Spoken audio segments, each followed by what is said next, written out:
Boom. What's up, guys? We are live. So the event that you guys have all been waiting for is here. John is going to be debating, people who are critical. This is going to be a good one. But first, let's all get pumped up by listening to our new trailer. How do you feel about big dicks?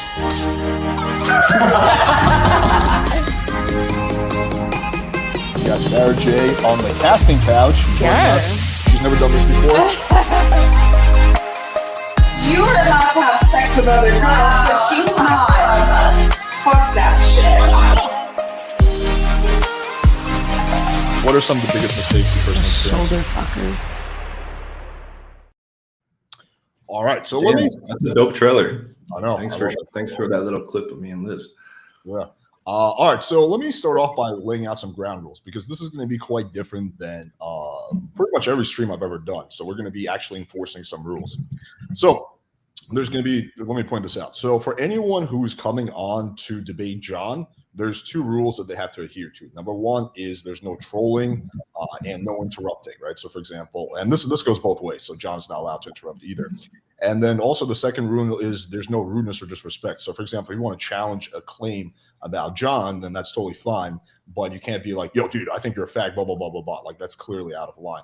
So, and there will be a one strike policy. So if you're blatantly disrespectful or you start like, trolling and shit, then, we get one strike and then you will be kicked off. So we do have I'll say a quick word too. Like, to be honest, I'm not afraid to debate anyone in the space about anything, but I do know that people are going to try to do low blows, slander narratives, other fucking nonsense gets kicked around, myths, this and that.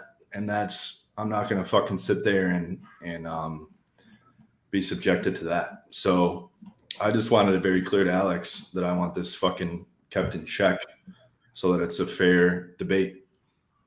Yeah. So, for example, if there's something that you want to challenge about John, then you can be like, "Oh, I don't think your 50, I don't think your 1500 lay count is legit." But you can say it that way. You can be like, "Yo, I think you don't fuck, you're fucking, I don't know, whatever."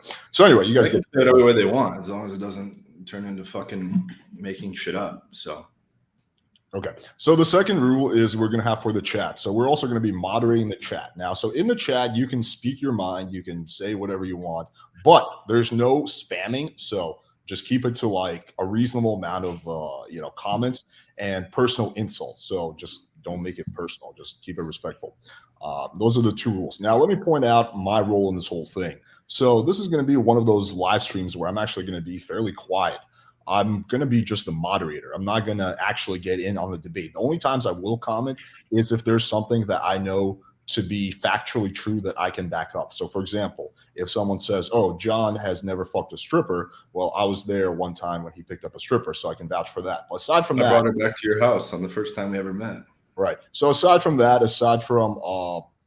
things that I can personally verify that I was there for, I will generally be quiet. I will also be enforcing the rules. So for example, if there's interrupting and shit like that, I will step in. But other than that, and if I have like some funny jokes, but other than that, I will just be pretty much chilling. So next, instructions on how you go ahead. I'm going to be debating multiple people too. So we're bringing on, and these are, I was just informed about these guys like right before like the topics slightly. So it's mostly just random guys that, what do? They called in or some shit?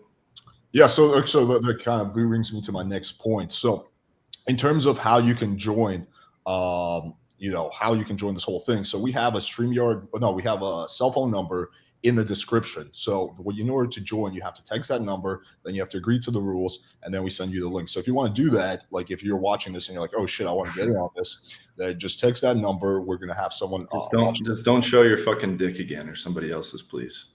Yeah, there's no dick showing allowed. Okay. Someone said moderating the chat is a pussy move. I don't think it is. I think we have to keep this on point.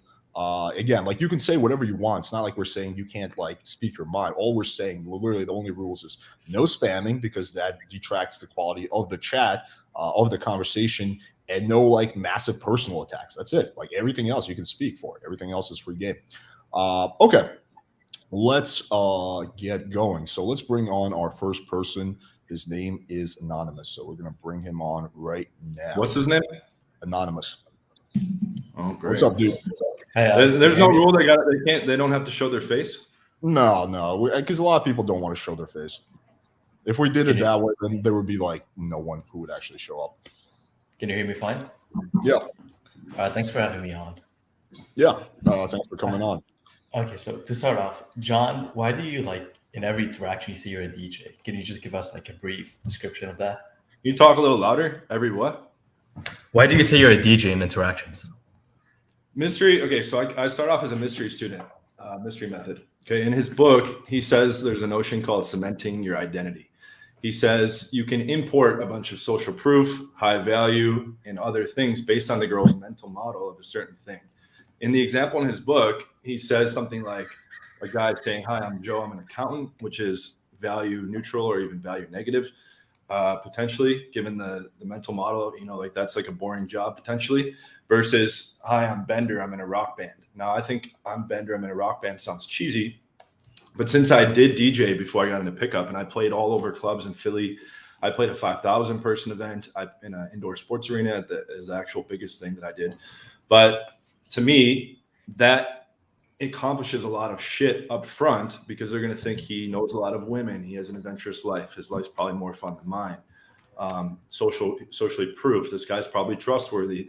So it's accomplishing a whole shitload of things very fucking quick so that I don't have to spend a ton of time in the interaction. I already have a good leg up. So it just gives an extra advantage. It's not necessary. It's not a component that's, absolutely critical and you have to do it. And whenever there's little things like that, like I also tell clients to fudge their age on Tinder if they're too old, to put it what they look like. And I say balance it against your own ethical system. Okay. But there's minor examples of little, twistings like the Tomorrowland DJing stuff, right? But that accomplishes, you're basically riding off mental models that they're attracted to. Okay, makes sense. And then how do you bring it up to the girl later? Once you tell her, do you tell her you're not a DJ? Well, I have a SoundCloud. I have DJ mixes, and I actually do DJ house parties and shit here in Brazil. I have equipment. I play parties in my own house and friends' houses and stuff like that. I haven't played at any clubs in Brazil, but it doesn't really come up. I have students that just replicate that, even though they've never DJ'd, and 95 times out of 100, probably almost never will the girl be like, "Show me, prove that." But when they do say that, I do have a SoundCloud. I do know how to DJ. I do know how to mix music. So, but it does. Most people think that that's going to be something that's going to blow up later, but that's not the case. They don't really question. Okay, here again, all right, let me just mention this guy here in the chat. He never DJ'd in a Philly club. Can you mark some of these things down? I'll produce proof of this. People think I didn't work for Lockheed Martin. They think I don't have college degrees. I can prove all that stuff. I can show my college certificates. I'll just do a massive proof video. I'll show you guys all that stuff. People will still say that I created the diplomas and stuff like that. But I can prove all that stuff. Yes, I did play in Philly. I played the Starlight Ballroom with 1,000 people. There's a headline DJ I played with alongside Getter. It was 2011. So get this fucking blind sheep out of here too. He's always constantly trolling about me being, gay and a fraud, blah, blah, blah. He's already broken the rules. Blind sheep is out of here. Okay, next question. Okay, just to add a little bit more to this one. There was one of your infields. It was a day game in Vegas. You opened the girl, and then it was an African woman lady. If you can pull that infield up, that would be great. But if not, it's okay. I know what you're talking about. Yeah, it was the black chick on the street. Yeah, correct. Yeah, that one. So you go up to her, you're crossing the street, you're like, "Can I speak to you for a minute? Can I speak with you?" And then you stop her. And then immediately, first things first, you say, "I'm a DJ, I'm opening for Steve Aoki." And for those of you who don't know who Steve Aoki is, he's one of the best DJs in the world. And you talk about how you can get her in Hakkasan and all of that. And then once you say that, you can see that she's interested. Can you clear why you do that? What's the problem? What's the problem there? You're using Steve Aoki to try to get in with a chick. That's okay. If there's nothing wrong with that, then it's okay. Okay, so there's a guy, Insane Flirt, that he went and did an infield breakdown. He's like, "This guy has no game. The chick clearly wasn't interested." I ended up banging that chick, and I have I probably dig up. We have. Let me think. I don't think we have infield date.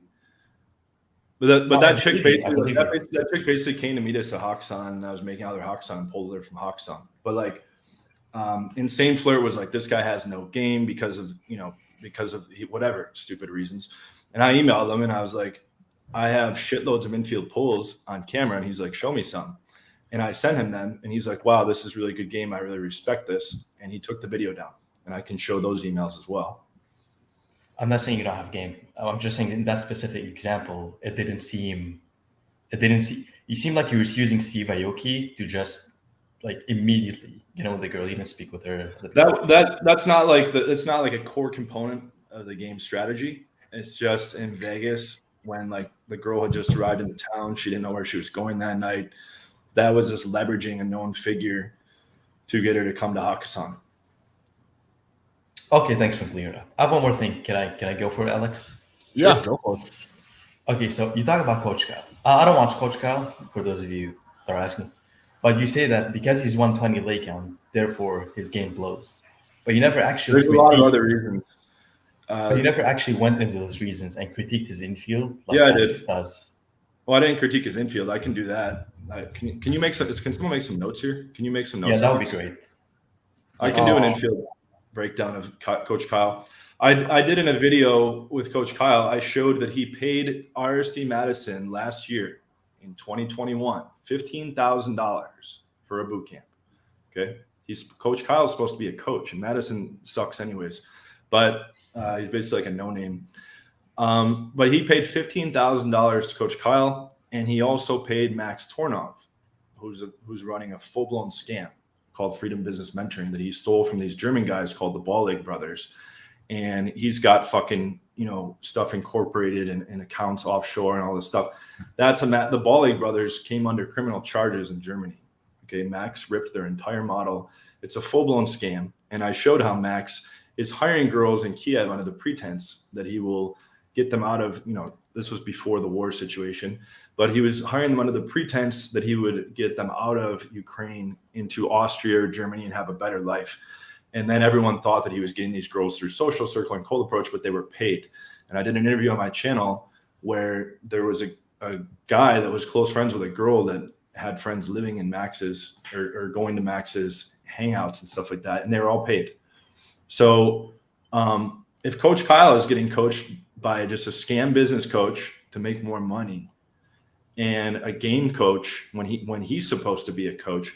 And then there's a bunch of stuff where I talked to people that have hung out with Coach Kyle. For instance, a guy that was on the Madison boot camp with Coach Kyle said no polls. He got fucking crushed. He said that his game was very weak, and he went into a lot of details on that. And I covered that in another video, which you must not have seen. I showed all the text messages. I showed the voice notes, all that stuff. So 120, if putting things in perspective, I hit 100 June 2012. I was around 130 October 2012. That's 10 years ago. Okay. And the amount of breadth and depth of experience of someone like myself versus Kyle, it's a joke. Okay. Kyle has more subs, but that doesn't mean shit. Kyle said to me when he told me his late count was 120, he's like, too bad skill level doesn't translate into subs or you'd have way more. So I have no problem breaking down his infield. I can make a note to do that. Or Alex, if you can write that down. I can't while I'm moderating, but we can go back. All right, I'll make my own notes. Sure, I'll do an infield breakdown of that. And I appreciate you being respectful. Again, this isn't meant to be some fucking super, rosy colored thing that's all PC. I just don't want to sit here and have people fucking sling around slander nonsense. So, okay. That's pretty much all I have. Okay, thank you very much for having me on. And if you could critique infield in the future of coaches you don't think they're good, that would be better for the audience in general. I agree with that. Yeah, I mean, the Todd one, I had a bunch of stuff to say about Todd before I went over the infield. And then once I did that infield breakdown, it was pretty obvious to everybody how terrible he was. Okay, sure. Do you have anyone else you want me to critique besides Coach Kyle's infield? Yeah, leave that up to the chat. Maybe they could type and you can get some ideas from them. Yeah, let us know in the chat who else. All right, thanks, Alex. All right, cool. Thanks, man. Appreciate it. Cool. All right, good first start. All right, so next we're going to bring on Undead Chronic. Guys, so in the chat again, like the rules are actually quite simple. Just don't spam. Like whatever you have to say, just say it once, maybe twice. I've seen some people who are saying the same message like 10 times, so we have to put you in timeout because that just derails the chat. So just don't spam. It's not a big ask. All right, so let's bring on Undead Chronic. Okay, what's up, dude? What's up, guys? John, I liked your you did an expose of Fresh and Lubed, I think half a year ago. I did enjoy that. I was the first one to call them out because at my level, when I talk like this, people think it's arrogance, but I'm really just saying that I devoted almost all my free time in the past 15 years to this obsessively. That's not to say I didn't do a lot of other shit, because that's a big criticism. People think I didn't do anything else. I also did tons of other stuff, but I can tell really quickly when a guy doesn't know what he's talking about. When those guys came on the scene, it was very obvious. Plus, Myron had reached out for coaching. So yeah, I was 2 months after they were on the scene, I was calling them out, and Abba and Preach came 5 months later. Okay.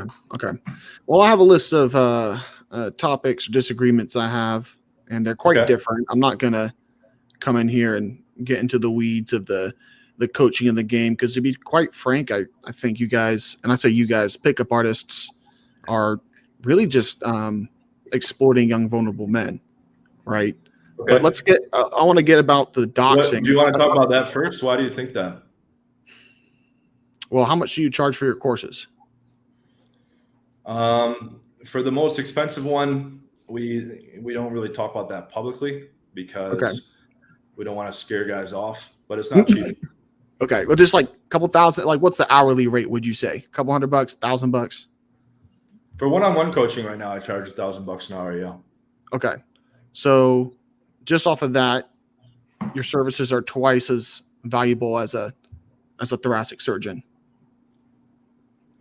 I think. Someone is going to go in. Go on. Well, hold on. Before we put a sign of value to how much my services are worth, it's a qualitative question. What is it worth to you to be able to have a high probability of getting any stranger you meet, either online or in real life, for decades, for the rest of your life? I don't think you can put a price on that. I think my services are incredibly underpriced. So, but you put a price on it. If it's $1,000 an hour, you're getting paid twice the amount it takes a surgeon to go in and save someone's life. Yep. Okay. But I kind of want to talk about. I don't think that's a good argument. It's apples. Well, it's not an argument. It's a fact. Someone's going to go in and open their chest up. One at a time, please. Okay. Yeah, sorry. Go ahead. Or go ahead, Undead Chronic. Go ahead. Oh, I was just saying that's a fact. You're charging twice the rate it takes someone to open someone's chest up and revitalize their heart. Let me respond. Therefore, anything that costs more than $500 an hour is worthless, because saving someone's life will trump it. Oh, no, it's not. It's not worthless. I wouldn't say it's worthless. Well, we don't need to say it's worthless, but anything that is charged more than $500 an hour is unreasonable, or what? I'm not. It's not unreasonable. It depends on what you're making. A point. What's the point? The point is you're not worth $1,000 an hour. I don't think you're worth $1,000 an hour. That's my point. Or at least admit that you think you're worth twice it takes a surgeon's pay. I mean, if you think you're worth twice a surgeon, man, I want to hear it. To me, it's not relevant. If I went to Andrew Tate and I said, "Why are you buying a Bugatti Chiron?" We could be saving lots of lives with surgeons saving people. Is a car worth more than a life? It's a bad argument. Buying a product is different than buying a service. We're talking hourly rate here. So, like, you're not going to buy a surgeon, as opposed to like buying a car. Let's assume I get a guy to be able to build up his dream rotation within the first month, and then he can do that again for the rest of his life, no matter where he is, no matter what city he's in. To a lot of guys, that would be worth $1,000 an hour on a lifetime. You're thinking of it as a lifetime investment. To say surgeons save lives for $500. It's apples and oranges. What does that have to do with anything? Well, a surgeon saves your life, you get to live the rest of your life. But let's move on to the next topic. Yeah, I think that was a good point. You said if you think some guy pays for $5,000 and you teach him to be some massive pussy slayer and you can use it the rest of his life, that's a little bit better. We could make a list of all services that cost more than $500 an hour and say they're all less important than surgery. That would be true, but that doesn't mean anything. There's still tons of things people want to do besides have their life, have their It's life. like It's kind of a cheap argument, in my opinion. It's not cheap, because if you can find a service that's worth $800-900 an hour, the market's determining it's worth more than an hour of a surgeon's time. I'm just saying that with your value assessment, you think you're worth twice two surgeons. I could make the argument that it's incredibly important to men's fundamental happiness and fulfillment. Mm-hmm. And the fact that there's lives being saved at some hourly rate, again, does not there's a logic. I could write this out in a proof. I'll make a note to do that too. There's a logical error you're making here. Okay, why pick up advice? By that logic, nothing should ever be spent. Nobody should ever spend money on something more than a surgery should cost, which doesn't make any sense. Okay. Well, the next point I want to bring up is I heard you doxed wheat waffles. Is that true? I've heard it, but I don't want to ascertain it. Depends on how you define dox. Did you leak his name? Guys, one at a time. Come on. Let's do one time. All right. So, John, I believe you were answering the question. So just I showed his face and his name. Okay, that's doxing. No, it's not. The definitions, when you look at them, you're giving someone's address, you're giving their personal data, and so that you can find his name on Facebook and his picture, and that's why I showed it. Do you think that someone's face and full name on the internet can be more easily doxed, especially if they're trying to stay anonymous? Do I think? I didn't understand the question. Did you give Wheat Waffles' enemies a lead to where if they wanted to dox him or call up his work, they could get him canceled? Yeah, and I think people should do that. Do you think Wheat Waffles should be canceled? Why is that? Because I've talked to countless men that have become suicidal, depressed, broken over a bunch of black pill myths. And I wanted to show the world that that's a 19-year-old pizza delivery man in England who's a little kid still. He can't even drink a beer legally in the US. And people don't need to be worshiping him as this almighty, I'm going to tell you if you're going to have options with the other sex. And there's tons of guys that have completely given up. And there's also a man who borrowed the name Waffles and went and killed a bunch of people in England. Now, it's not for sure that is the reason why, but he was a huge Wheat Waffles fan, and he put the name Waffles in his name. And I did a lot of research there and had people help me do research. And he didn't care at all about his looks until he got on the black pill forums, and they made him miserable and eventually turned violent. And I'm out there for a good cause. This wasn't meant to be a revenge because he called me a 3. To be honest, even the downgrade to a 2, he's disproving his own ideology, because I have tons of proof, and Alex has seen tons of it, of banging model level girls for over a decade. So if I'm a 3 or a 2, how is that possible? I will comment since my name was brought up. So let me just kind of comment. Give a little backstory. I've hung out with John 3-4 times. We've traveled together. I have seen, obviously I can't vouch for all of John's lay count, but I have seen him bang pretty hot girls, like firsthand. So I can vouch for that. So again, I'm gonna stay very ambiguous in this chat because I don't want to and lots have my opinion influence. But I have seen John bang chicks, yes, but not like I've been part of group chats where I've sent every close. Yeah, I have been part of for those years. All right. Anyway, that's just one comment on that. So in your mind, it's acceptable to allow the feminist left to destroy a teenager because you disagree with him philosophically? Correct. Okay, that's quite informative. So should every black pillar get doxed? I don't know. I think it depends on how much harm they're doing. The ones with big platforms, yes. Okay. So what other groups of people, like, should I get doxed? No. Or should, like, red pillars get doxed? Like, is it just the black pill, or are there other groups that you want to be able to dox? And I know I'm using a term you disagree with, but it's just easier to use the same term. Who do you think people thought Wheat Waffles was before I showed who he was? They thought he had a lot of authority. They thought he had a lot of life experience. They thought he had some kind of qualifications. Did they not? Well, I don't know. I don't really follow his channel. I just heard you dox a 19-year-old kid, and I find that reprehensible. Okay. Well, this 19-year-old kid is turning probably hundreds of thousands at least, okay, if not millions, because based on the view counts on his videos, turning them off completely from the opposite sex because they're being told to give up because they don't look like a Chad or a model, okay? Mm-hmm. I don't give a fuck about, showing his Facebook profile at that point. Okay, if he takes objection to that, he can try and sue me or something like that. But I don't make any apology about that. Okay. So do you kind of hold him responsible for his wheat fan that ended up Minecrafting some people? I do, yes. That's my Okay. my opinion that he was connected, but I don't know that for a fact. But I think Okay. it's likely, given the fact that the guy that shot people used Waffles in his name and also was a huge fan of wheat waffles. So I might be getting the quote wrong, but I think you did a phone call with the Daily Mail where you said you were trying to get. I never did a phone call with the Daily Mail. You didn't? Okay, that's good. I did with the Daily Beast. Oh, okay. Okay, yeah. The Daily Beast, Daily whatever. They're all the same kind of trash rags to me. But I think in it you said you want to get what you want, or that's not a good quote. Like sexual access, whatever it is, using the least amount of force possible. So if one of your supporters ended up, hold on. I didn't say that. You're gonna have to give me the exact quote. I didn't say anything like that. Okay. Well, let's just make it easier. If one of your supporters ended up graping some girls because they were not taking no as no, would you hold yourself responsible for that? So Graving? Grape. I use grape instead of the hard R to avoid strikes on channels. Okay. Yeah, you can use it on my channel. I use it all the time. Oh, okay. So if someone would I feel responsible? Yeah. No. Why is that? I don't ever push, or I don't ever teach at all to do anything that's non-consensual or to even be pushy or aggressive. I actually say the opposite. I tell guys to back off.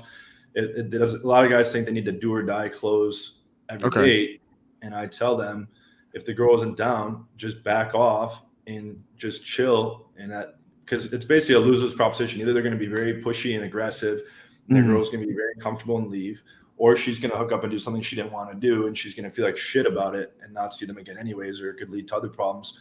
So I'm always very clear about that. I'm not a coach that says go balls to the wall and kick them out if they won't bang. Okay, and I have a disclaimer on my website for those exact cases that if someone were to go, under the umbrella of game and do something non-consensual with a girl, I mean, that has nothing to do with me or anybody else unless I was actively teaching that stuff. So do you know if Wheat Waffles was teaching men to murder? No, but he was teaching men to hate themselves and feel like shit and feel like they had no option. And it was a direct result of his ideology. It looks like. So just to clear it up, anytime, because I always see no means yes, yes means no. No is no to you, right? Of course. Okay. Yeah, that might have been using some other things, but I have another question, and I honestly want this to be false. I really want it to be false. But did you spend any time with a quote Vegas pussy massacre crew unquote? Yes, that was a nickname. When I moved to Vegas, I was hanging out with a dude named Manwhore, who was a big name at the time. That was his name on the forums.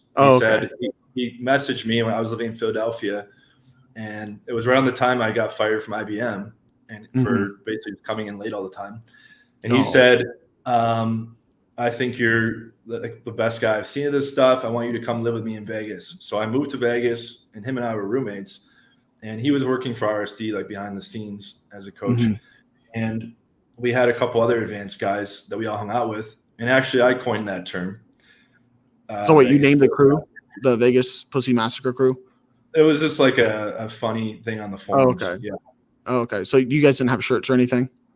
No.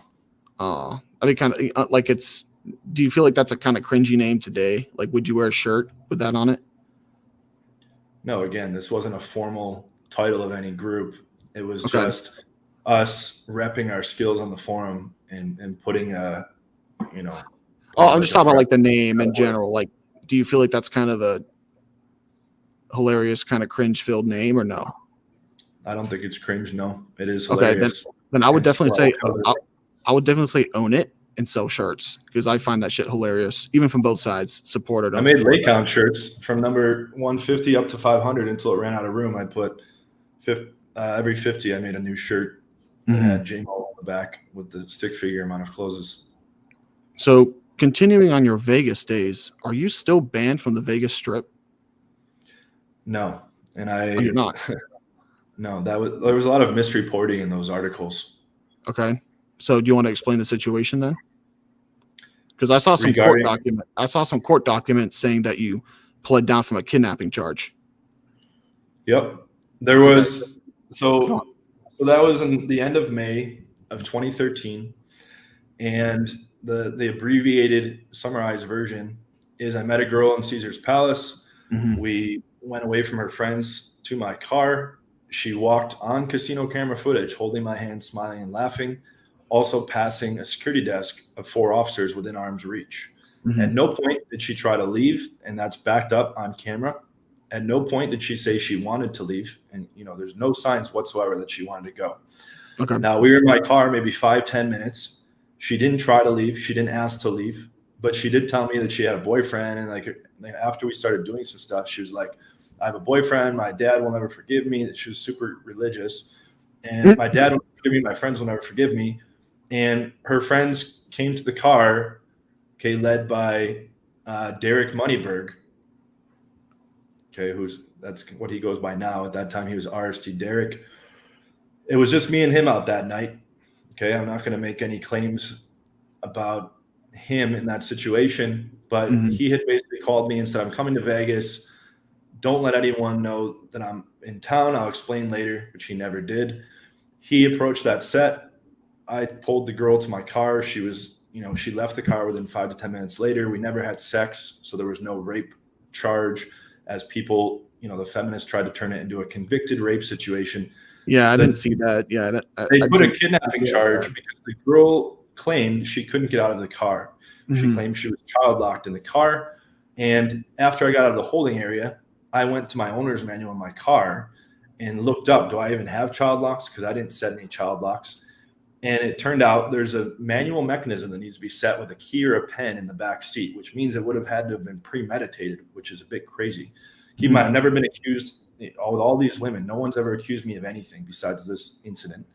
And she claimed she couldn't get out of the car. So I called up OnStar and I said, can you prove that this child lock was never moved from factory position? And they said no, because it's a manual mechanism. And the judge said this is one of the most ridiculous cases I've ever seen, because again, she's on the casino camera footage, holding my hand, smiling, laughing, not stopping at security desk, not alerting the security desk. They were within arm's reach. And my lawyer, in the preliminary hearing, which is available online, the transcript, he said, did you have the occasion to let security know that you're being kidnapped or otherwise bothered? She said, no, I did not. I chose to remain calm. So this was like her little secret the whole time, that she was being supposedly kidnapped, which is absolutely ridiculous. So since it was a felony charge, it was hard to just get it dismissed. But I ended up pleading to a no contest, which means no guilt admission, misdemeanor disorderly conduct. So I took, and that's been sealed off my record after 2 years. So misdemeanor disorderly conduct, it's the lowest level misdemeanor, and it's a no contest plea pursuant to the Alfred decision, meaning I didn't admit any guilt because I didn't do shit wrong. And so I couldn't counter to the girl because I took a plea. So quick question about the footage. I read that you only provided stills. Did you provide a video, or was it just stills? I had a video on my channel where I walked through all the arrest information, and we have the video. I could play that. Here, I'll make. I'm just saying, like, if the video shows that you weren't being forceful at all, I would definitely say that's what you should use instead of stills. Okay, but I mean, we showed her walking past the security desk. We showed her walking just the pictures of it. Pictures of it. She walked past endless people in the casino, and she testified that she thinks she saw 4 people. There was like 60 or something like that. It was all nonsense. And then the witnesses' testimonies all contradicted each other. The alleged victim somehow did not remember her best friend from childhood's last name. And a bunch of other fun little details that make zero sense. So, but that's all we'll go into on that. So they made you take impulse control courses, right? Yep. How does that go? Like, what is that? Like, what was it? Someone telling you I had to do online impulse control training, something like 80 hours of community service, which I did through my friend's startup with social work type stuff, and then basically I wasn't allowed on the Vegas Strip for 1 year. But I wasn't. Oh, just a year. Okay. I wasn't living there anymore, anyways. I was living in San Diego. Mm-hmm. So, do you think that she could have calmly walked to your car, consent? Maybe she starts blowing you, and then you say, "I want to put it in your butt." She didn't do that either, right? Well, I'm theoretically speaking, right? But do I think no, that's I'm saying a like possibility hypothetically, or what? I'm saying like she could have been consenting all the way to the car. Yeah, your point is that freaked her out, and then she's like, "I want to." Yeah. We only have footage actually through to us going out into the parking garage. There was no footage from within my car, obviously. And yeah, that's. But keep in mind here, luckily this happened in Vegas of all places, because normally there would be zero footage of any of this. Okay, but all the footage was on my side, which is why I wanted to sue the state of Nevada for even bringing that charge on me in the first place, because everything pointed on my side. And I provided all that to the feminist reporters, and they didn't include anything on my side because they had an agenda and a narrative. Did you end up suing them? I couldn't, because I took a plea, is what I mentioned before. So the feminists really did a hard knock on you during this time, right? The feminists. Well, so what happened was, this was my own private business, and it was a bunch of nonsense anyways. But then RSD told a feminist reporter around the time of the Julian scandal, when they were talking to RSD, they told the feminist reporter about this particular situation. And the feminist reporter put out 2 articles. The first one said, school shooters and psychopaths hiding on pickup artist websites. They put, here's a guy that shot up a school and killed himself. Here's a guy that was charged with alleged kidnapping. And here's a guy that shot up a school and killed himself. These 3 people are the same because they posted on RSD Nation. Let me comment on something real quick. So the chat is getting really bored of this topic. They say it's old news. I'm not saying we have to change it, but I'm just letting you guys know. Well, it's good for people to hear the story, I guess. We can wrap the story. The second article, she basically implied that that was a rape situation and that I was convicted. So I always have made the point over the years that I've never been accused or charged with rape. And in that situation, there was no sex in the case. Doesn't even make sense. So you feel like the feminists have really been a thorn in your side over the past decade?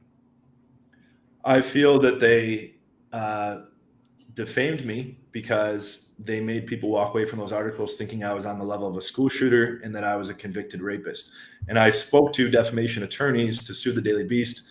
And, it's tough going up against a big publisher, and she used alleged and a lot of stuff. But at the end of the day, it's about what people take away from the articles, which is inaccurate nonsense to fit her narrative. So do you feel like what the feminists did to you was fair or just? Is this leading into what I agree about them going after wheat waffles? Pretty much. I mean, if you don't think if you're cool with this happening to you, different things. I was falsely accused of a situation and it never went to trial and I wasn't convicted. The courts determined that I didn't do anything wrong. Well, the feminists don't like pickup artists. Correct. The same way they don't like black pillars or any kind of pillars.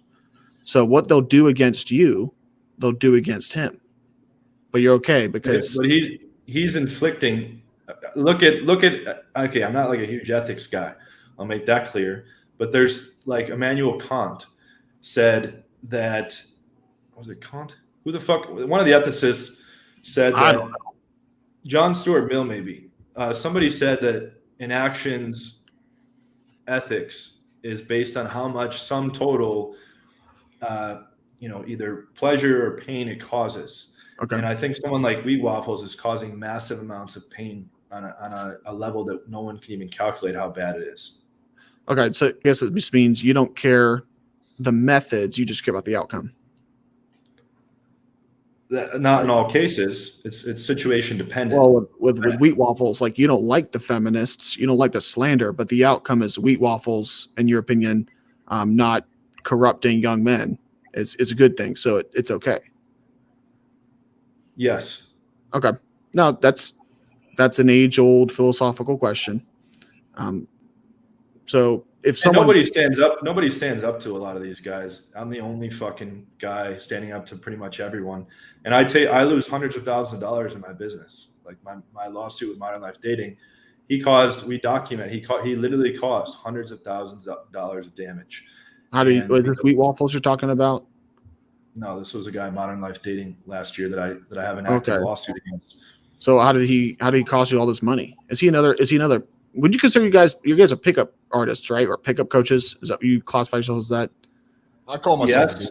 Okay, so dating coach, but you can't lump us into the same category. Me and Alex give practical, straightforward advice. We actually get really, really good results consistently for our clients.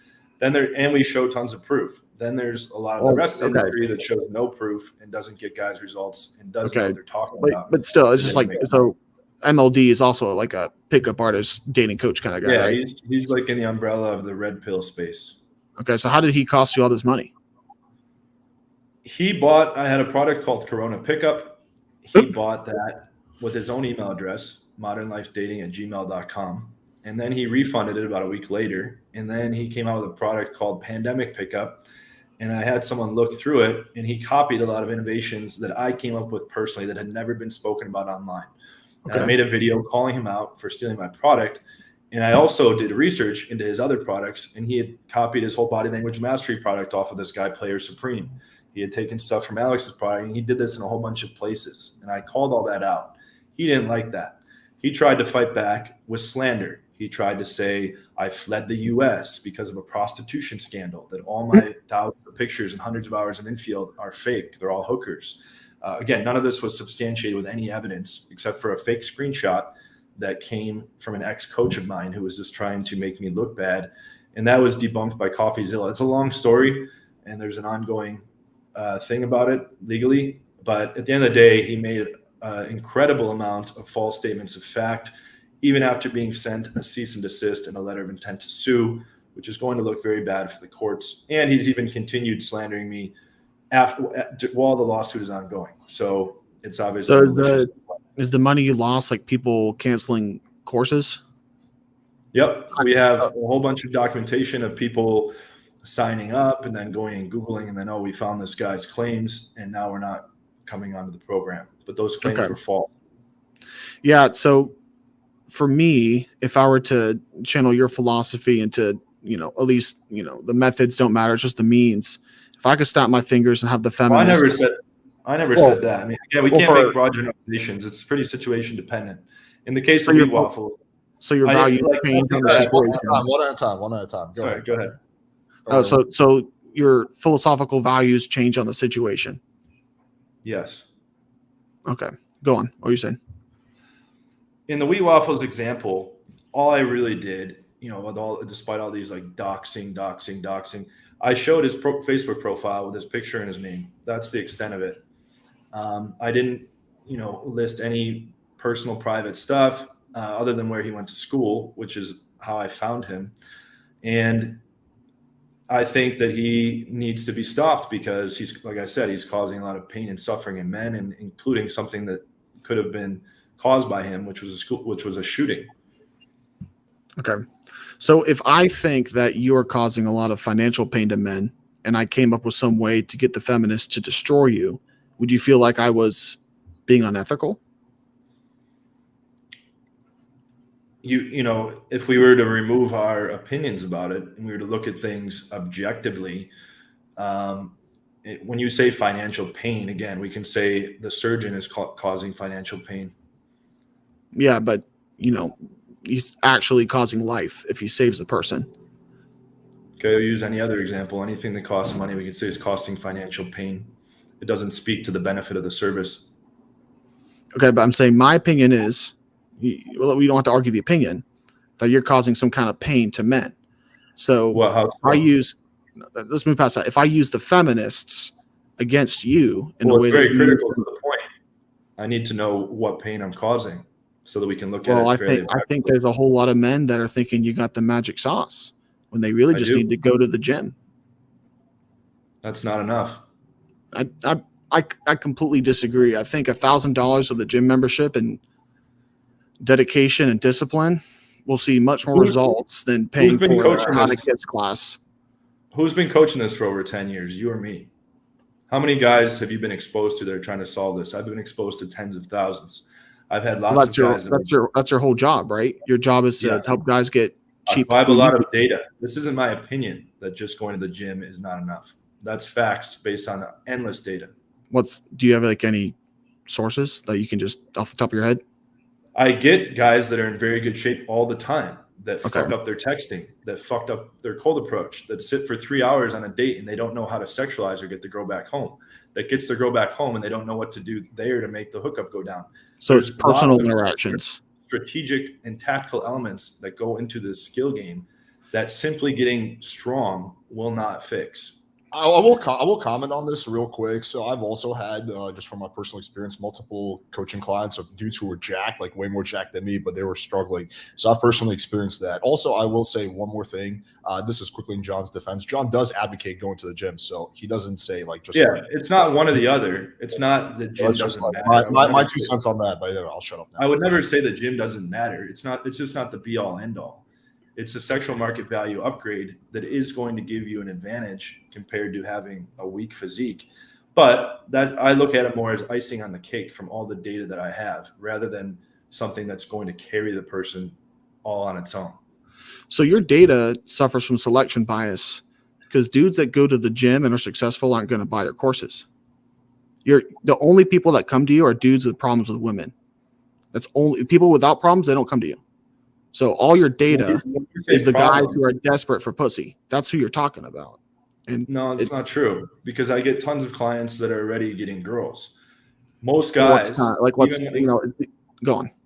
Most guys, including myself, would always like to get better quality. I get tons of hot girls. Like it's usually above a 9 here in Brazil. There's a lot of 9s everywhere, but everyone always wants to do better. So I get guys that have even been with 300 girls or 200 girls. And it's not necessarily that they're desperate and they're not getting shit. It's they want tactical and strategic upgrades that are going to improve the different levels of the funnel so that they can move more phone numbers to dates. They can move more dates to closes, more closes to rotation. And without knowing all the inner workings of how that works, they're going to make a lot of errors, and that's going to lead to a lot less results. So would you say that your typical customer, his number one goal in life is to get as much pussy as possible? No. Okay. What's your number one goal in life? Mine or my customers? No, yours. I'm a huge proponent of Friedrich Nietzsche's Übermensch concept. So I like to strive to be, doing whatever I feel is going to accomplish goals I have. Okay. I just started a health and longevity company on the side. I do tons of other shit. Guys think that because there's a huge lake count that I must not do anything else or I must be lonely. Over the past 10 years, I've done tons of other awesome shit on the side.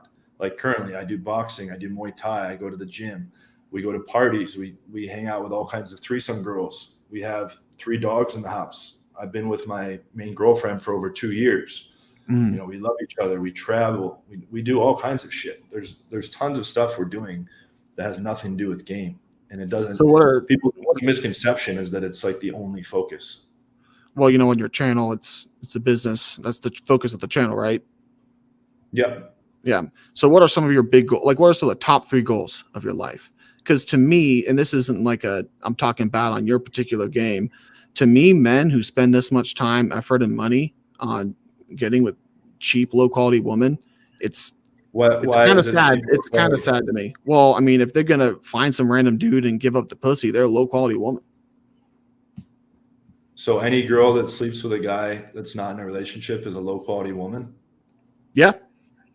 That what are they gonna do for me besides give me a hole to zinc in? Not much.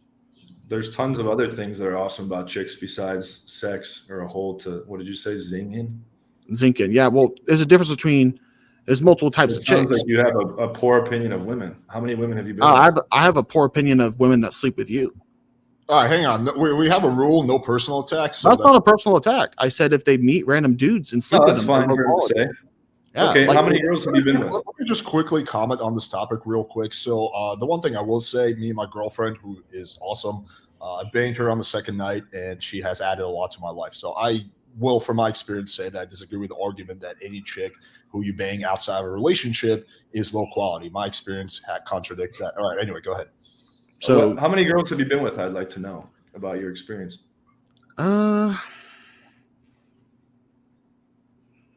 Probably, I don't know. I don't have a ledger. It's in my business. Approximately. I don't want to say 100 because it could be under 100, like in the 80s. Okay, I don't know. but you don't respect any of them if they banged you. What are the conditions where you'd be able to respect them? Well, I think it comes down to what do you want from a woman. So, Alex, let me ask you a question. Do you have any kind of thoughts or inklings of marrying the woman that you're with right now? I don't want to marry anyone. That's good. That's good. So, do either of you guys want children or no? I'm undecided. Yeah, I'm undecided. Okay. Are you guys But go on. I can tell you what I look for in a woman. Yeah, tell me. In a main rotation girl, or even a formal girlfriend where it's one way open for me, I want her to be above a 9 in looks. I want her to be very smart. The main girl I'm seeing in Brazil is a civil engineer. She's hyper analytical like myself. I want them to come from a good family and have a good moral value system. I want them to have ambitions. I want them to be fun. I don't want them to be adding too much negativity in my life in any way or any kind of drama. I want them to have a good heart where they put others before themselves, where they encourage me to be a better person. There's a very long list, and I'm very strict about it for the main one especially. So explain your term rotation. That's not your girlfriend. That's like the girls you just sleep around with. Yep. Yeah. Rotation is basically like the side girls. There's less of an emotional connection. It's like a hierarchy. So right now I have 14 on the side. I'm the closest by far with the number 1 girl. Number 2 and 3, we have emotional connection. I have emotional connection with a lot of them. But as you get towards like the last maybe 3 or 4 or whatever, it's mostly just sex, surface level jokes, and this and that. And it's always changing. I can bring in new girls that I meet that are cool. I can, kick out old girls that I've gotten bored of or that are getting annoying or that, for whatever reason. So why do you care if they have morals or a good heart if you're just there to bang them? I would say I'd rather have good glutes on a girl. Or I never said I was just there to bang them. Oh, so they're like pseudo relationships? What's the deal with that? Because I hear rotation, I think like bunch of hookups. You seem to be making the point that women are only good for banging. Well, the ones that are sleeping around, yeah. What are they going to add to my life? I'm spending time and money on them. If I just want sex, I'll go get sex. You can do so I'll make the point that you can enjoy a lot of other activities with a woman and experiences other than sex. Would you agree with that? Do you want to like list some of them, like going on a nice date to the beach, that kind of thing? Literally anything you would do in life with the company of an attractive, cool chick is going to enhance the experience dramatically, apart from any sex. Why do you think that is? Because we're biologically hardwired to be attracted to hot, cool chicks. Are you attracted to hot, cool chicks, regardless of your judgment on them? Yeah, and why do you think that is? Why do you think you're attracted to women, biologically speaking? Because evolution programmed us that way. Because you want to bang them. But like I said, I derive a bunch of fulfillment in other things besides banging them. Okay, yeah, and I'm just saying that fulfillment is influenced by a biological drive to bang them. So does okay. So another question here. Have you ever bought?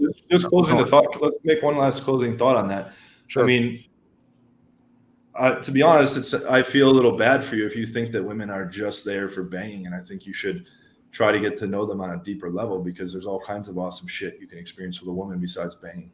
Well, I mean, again, the women that you put on your rotation are worth nothing more than banging. Why is that?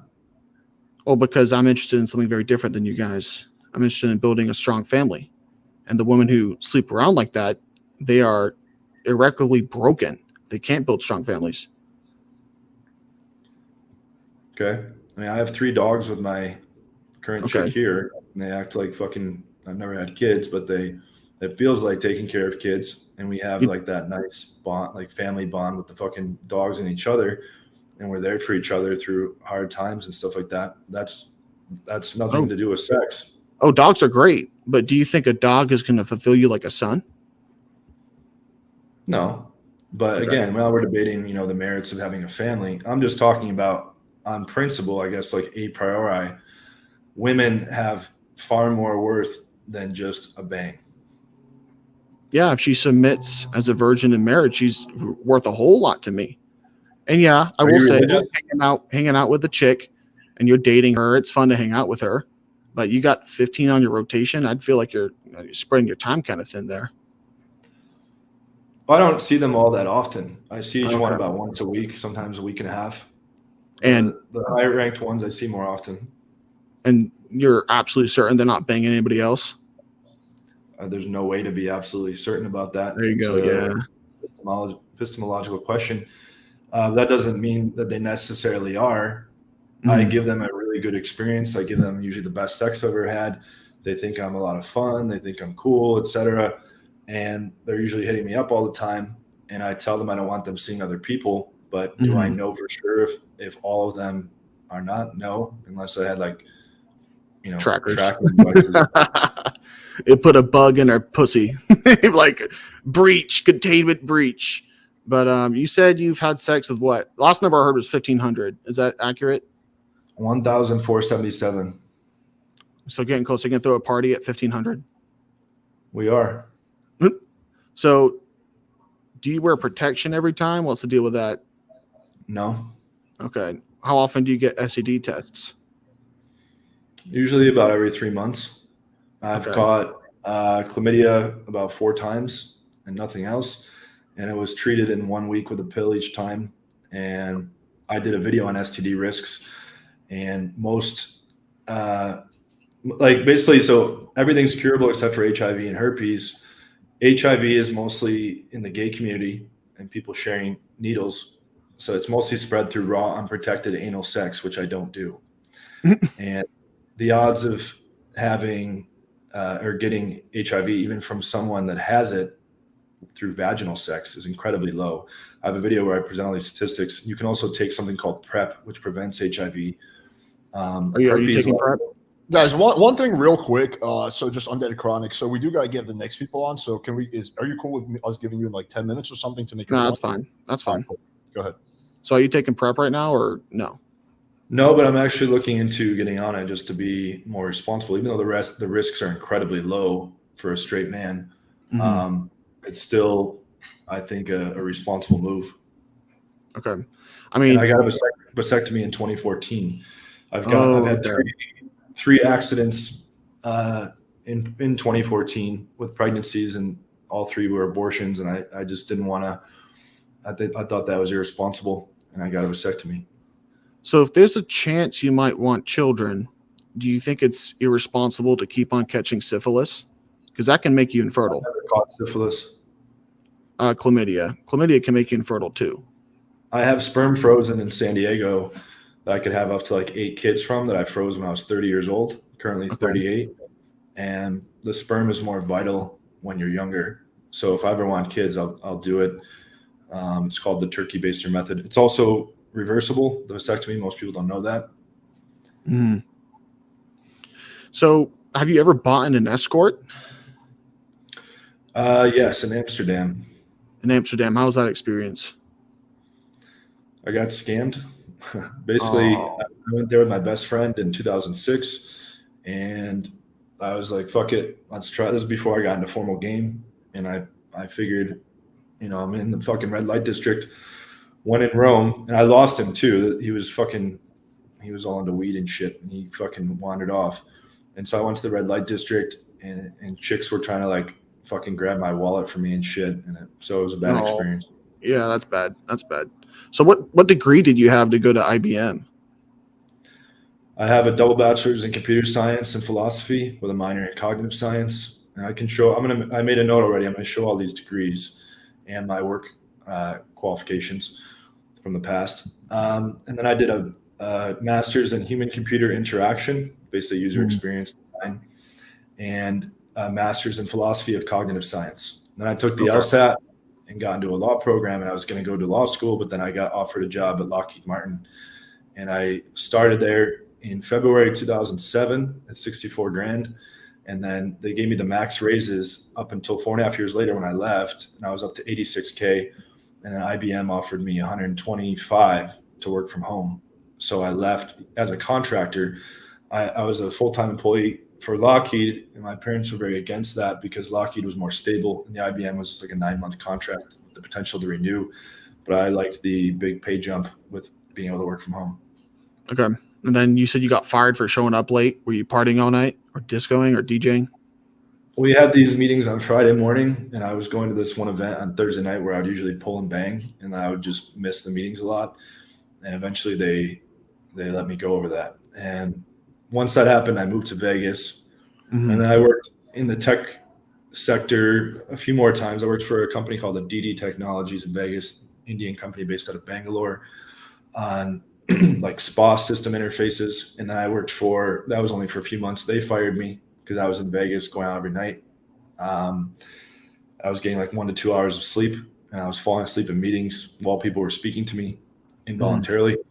And then in 2014, I worked for Sony PlayStation for 2 months, and I got fired from there for coming in late and missing, and then HP, Hewlett Packard, for 2 months, and they fired me because of one of those feminist articles. Someone found that.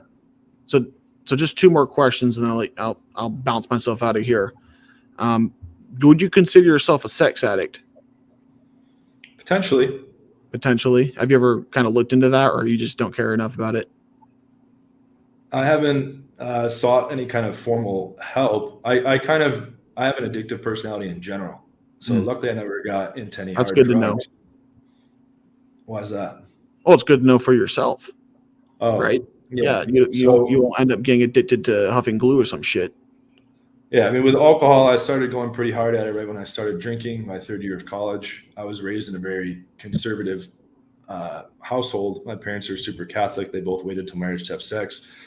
And I think I had a lot of verbal abuse growing up, and I think that kind of gave me the drive to take this game to the level I took it to, combined with my analytical abilities in these other areas, allowed me to optimize this game with the drive component, probably for a need for external validation, if I'm being honest, just because of the traumatic, verbally abusive childhood. But I'm very thankful for that, in a weird way, because it's just the silver lining is I was able to take this game so far. Like Georges St. Pierre, the top-ranked UFC fighter, he was bullied a whole bunch as a child. If he wasn't bullied a whole bunch, he would never have became as great as he did. Okay. And so my last question, you kind of asked my leg count, and I kind of tipped me off to something that I thought was interesting. I would probably classify you as a sex addict. But what percentage of your respect for a man is how much pussy he gets? 80%? 90%? Like if I was a virgin, is what I'm saying not applicable to you? Or if I had sex with like 10,000 chicks, would you be like hitting me up for courses? What's the layout here? I like to establish a fact that John's voice does change based on the leg count of the person. That is a matter. Alex noted that was interesting observation. He noted that like the level of respect I carried in my voice. No, but I mean, I didn't note the voice. I was just wondering. I had that question written down at the start. I'm like, well, the only reason I asked you is because you said like women are only good for a hole and this and that, and I was not all women, just the women who sleep around like that. Yeah, they're pretty much trash to me. Yeah. What I say before I leave is casual sex is pretty acceptable in the modern day. Yeah. Well, what I'll say before I leave is the kind of women that are on your rotation. I advise my viewers to practice their stroke game on them. That's it. Nothing else. Okay, but you don't not know worth any kind of investment. You don't know what girls are on my rotation. Well, I know that they're having sex with you. So that's all I need to know. Any of your rotation, like the hottest chick you got, comes up to me, she's worth nothing more than an easy lay. But that's because me and you have different values. That's all. I'm not saying that I'm some turbo giga chad that gets even better. I'm just saying, like, go on. You think anyone that engages in casual sex is low quality by default? Well, women, yes. Why not men? Because men who engage in casual sex, men aren't the ones getting divorced. It's 80% women. So I always get this, like, well, should a man be a virgin too? I haven't seen the statistics on it. If I saw like some surveys showing that virgin men get divorced less, they probably do. I would probably prefer my daughter marry a virgin man. But the problem in the States, at least, is non-virgin women destroying their husbands in divorce courts. So I say avoid them. Don't give them money. Don't commit to them. Like Alex said, his chick slept him on the second date. My chick, according to her, again, I can't verify this, but I believe her, claims she usually waits 5 dates to sleep with a guy. And she also said she doesn't go on a second date with a guy like 90% of the time. I tried to kiss her like 15, 20 minutes in on our first date, and she's like, I'm going to go. She was like, I think this is going too fast. I think I should leave. And that's actually a good thing. I got it. I said, don't worry, we can slow down. But that's actually a good thing and a good quality when looking for a girlfriend or main rotation girl. So like I said, I'm probably looking more for what you're looking for in my top 3 girls. And the other girls, I don't really, they're loyal to me as far as I know. And if I found out otherwise, I cut them off. But I would probably side more with, I'm looking for girls with good morals and a good heart to be my main chicks that I get emotionally involved with. Well, they weren't. Both y'all's girlfriends weren't virgins when they met you, right? That's way too bright. Oh, we can ask her. I'll ask her myself. This is my main chick in Brazil, and she is a civil engineer. What's her name? Liz. Hey, Liz, were you a virgin when you met John? No, I wasn't. Yeah, I consider you low quality. Sorry. Oh, thank you. I appreciate that's nice words. Thank you. That's all right. Anyone that's not a virgin when they be with a guy is low quality. Or no hymen, no diamond. That's what we say. I don't get it. It's high quality when the girl is a virgin, or yes. Only girls worth anything are girls that are virgins. Investments, yes. Mm-hmm. But Liz, you look banging. I wouldn't mind taking you out and filling you up to get past around. Come on, dude. Like, let's again, we're getting into like personal shit. Like, this is like I already get. So, do you have any closing thoughts? Like, there's no personal insults allowed. Anyway, that's not personal. That's a beautiful woman. I'm disrespectful to say to someone's girlfriend, "Oh, I would take you out and fill you up with my jizz." I mean, like, come on. Well, is that better than me saying you're just? That's why we need to have these debates.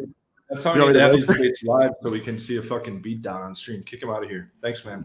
Bye, pussy. All right. Anyway. All right, so it was good for a while, and then it got disrespectful in the end. All right, guys. So we have obviously just to finish up, and I'm not gonna, he can't debate back, but for all you viewers, if anyone thinks that the only women worth anything are virgins, that's the argument being made. I think that's a dumb argument. Yeah, well, we'll comment on that. I think that's just extremely unrealistic. You're not going to get a chick nowadays who's a virgin. That's impossible. Nor do I think you would want to, because sex is terrible. I thought plenty of virgins. Liz hasn't been with many people at all. Now she's been with tons of girls after me, like 70 girls. But she was mostly being with guys in relationships, waiting 5 dates. That's pretty fucking conservative in terms of. As a side note, John, all the chat is basically all on your side. They're all saying that was a low blow. So anyway, so guys, there's 400 people in the live stream. So can everyone just hit the like button? Let's get this video in the algorithm. Just everyone, please go over, hit that like button. It doesn't cost you anything. It's easy. That makes me feel bad that she had to fucking hear that, because she shouldn't. She's a good chick. Yeah, I agree. That was a super low blow. Like, I don't know why he had to go down that route. The funny thing is, he didn't even think that was disrespectful. I think he legitimately was confused, like why he was, like why that was fucked up thing to say. The thing is, no high quality girl's ever gonna want that dude. It's a fucking loser. But go ahead. All right. Anyway, so next we got Caduceus. Caduceus is someone I personally know. He's a chill guy, so I'm pretty sure he's gonna be chill. All right, let's bring him on. What's up, guys? How you guys doing? So Caduceus, so just to kind of get you up to speed. So we're doing no personal attacks and no trolling. So, for example, last guy we had to kick because he made a pretty disrespectful remark. So let's just not have that happen. Yeah. Okay, that's fair. Yeah, and John, we actually been on MD stream once. So it was a long time ago on MGTOW Dictionary stream before. Oh, okay. Wait, before we get into that, does everybody smash the like button? And also make sure you check out my channel, John Anthony Lifestyle. And I have a 8-week mentorship at platinumdatingsystem.com. But yeah, go ahead. Yeah. And a lot of your videos, you emphasize the like count. What's the importance of the significance you see there, like in terms of goals? I think that it's one of the best objective measures to judge guys' experience and skill level in this game, given a bunch of other factors, his age, Was he in any easy mode cities? How often is he going out? How many girls is he sleeping with on average per month or per year? But that, if we didn't look at something like a real statistic, okay, and then of course they have to be telling the truth, but I've made extensive videos and showed endless proof. But I think then it's just anyone saying, oh, I'm good at the game. I'm good at the game. I'm good at the game. But how do you measure anyone? It's like earnings in poker or a record in UFC. Okay. Yeah, I definitely agree. You got to back it up, show your receipts. Or LeBron, points per game. Like these other things people can see, these are real statistics. In this industry, it's fairly unregulated. And anyone with a webcam can go be a self-proclaimed expert. And lots of these coaches actually I've found have not even been with 10 girls yet. So they don't. Okay. Well, if you're promoting a product where you can pick up, lay count, you can do that as a metric because they're saying that you can get any girl with this magic sauce. You got to be able to back that up. I just think of the guys that might come onto your channel. They hear you say this guy's got a low late count. He's a loser. That kind of mindset. Do you think that could maybe like warp a guy's perception and like your whole life's worth is on the lay count instead of like what you got going on in your life? Yeah, potentially, but a lot of that's meant to be a bit hyperbolic in the sense, and also just kind of showing from a pragmatic standpoint that a guy that's a self-proclaimed coach should not have an objectively below average looking girlfriend, or should not be in the single digit lay count, for instance, because that means he doesn't know what he's doing. Okay, that's fair. Now, on the idea of the rotation, like what's your I hate to go personal, but what's like your long-term like personal goal with like women, or are you not sure yet? Like, do you want the family? Do you want like just people to hang out with? I don't know about a family yet. I think there's a lot of huge downsides. Like kids would make things very restrictive. Me and my chick want to be traveling the world a lot and doing all kinds of cool stuff.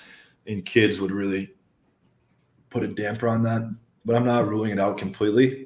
I also think the paradigms are going to radically shift in the very near future due to accelerating, exponentially advancing artificial intelligence and nanotechnology and things of those. So I think traditional familial units are not going to be how they are now or how they were in the past. I think we're going to be spending a lot of our time in virtual worlds. We're going to be engaging in virtual sex and stuff like that. But what was the original point though? It was like your personal goals, and you said that you like weren't entirely sure, and like because you don't know what the future holds. End, the means is like an end in itself. I enjoy the game.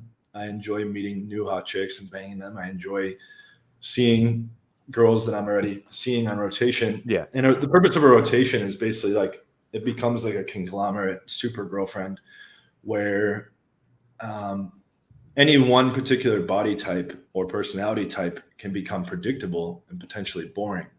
Whereas when you have a big rotation, you might have an intellectual nerdy girl. You might have a partier girl.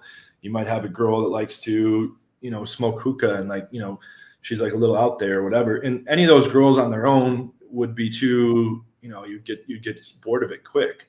And when they all complement each other, and also body-wise, some have a nice ass, some have nice tits, some have a super pretty face. So I'm just trying to distinguish the difference between being a single man who has like a main and plays the field versus someone with a rotation. Is it that they all know about each other and are into it? Is that the difference between a rotation and being single and just kind of playing the field and having your main, like Liz is your main?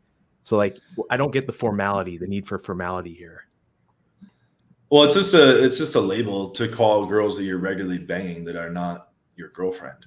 So okay, the rotation is just like girls that I'm seeing on a regular basis. If I bang a girl for the first time, usually they are on rotation at that point if I like them a lot because they get really into me right away because I perfected all the little things I'm doing.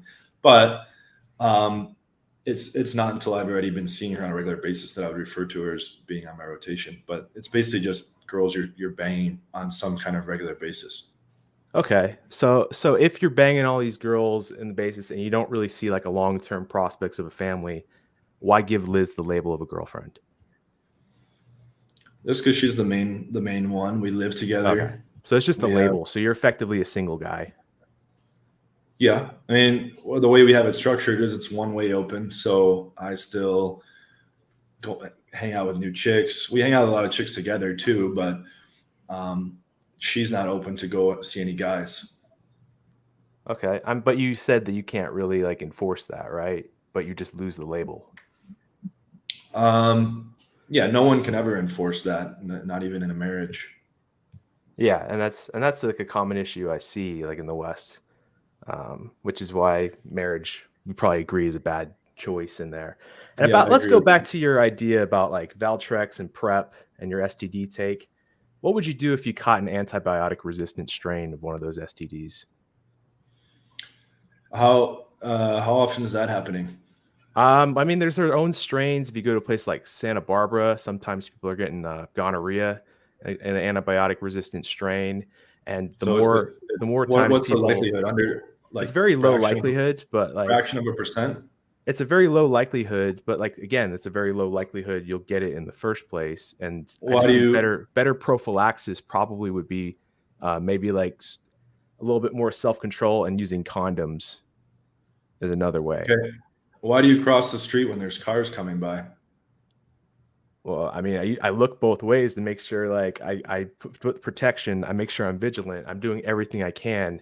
I don't necessarily see taking these drugs as the best prophylaxis. Maybe having better screening, and then wrapping up would be a better advice to give than be like, oh, just hop on PrEP, Valtrex. You'll be covered. You'll just take Zithromax to get rid of the STDs.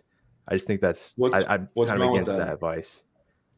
Well, like Why? there's a chance they need to know the full facts. Like it's already low chance that they're going to pick it up, but you're ignoring the fact that you could still get an antibiotic resistant strain. And in terms of when you're using condoms versus other forms of contraception, there's going to be a 99% likelihood you're going to stop it if you put it on properly. So it's just kind of what you got to give people the full story before. Yeah, it says a fraction of 1%, the antibiotic resistant cases. I mean, condoms are not 100% either. Yeah, right? yeah, So and most of the error is due to people putting them on wrong or them breaking and shit like that. condoms just make it feel way worse. I can't get these girls pregnant because I have a vasectomy, and I mean, isn't it testament that I've never caught anything bad after almost 1,500 girls? It's not. I mean, It's hey, not possible, that's but good. it's very I unlikely. mean, you had some fortunate luck. That's good right there. And what about the hold on, let me think of it again. Yeah, I was trying to say, what about the side effects of these medications that you hop on, like Valtrex, PrEP? Like, what is racking up the lay count worth it? I'm not intimately familiar with the side effects of those, but I do have friends that are on those and they don't complain about anything. But it's like the cost of doing business, basically. I think Rouge V said about herpes, he said, if you can't handle a skin disease, then this game isn't for you, or something like that. Yeah, okay. Yeah. So do you think that to be a part of that game, you have to kind of value female validation and societal validation of being with women high on your priority list to even go in for things like the skin infections or the risk of antibiotic resistant diseases or those sorts of side effects on prophylaxis for the entire game to be worth it?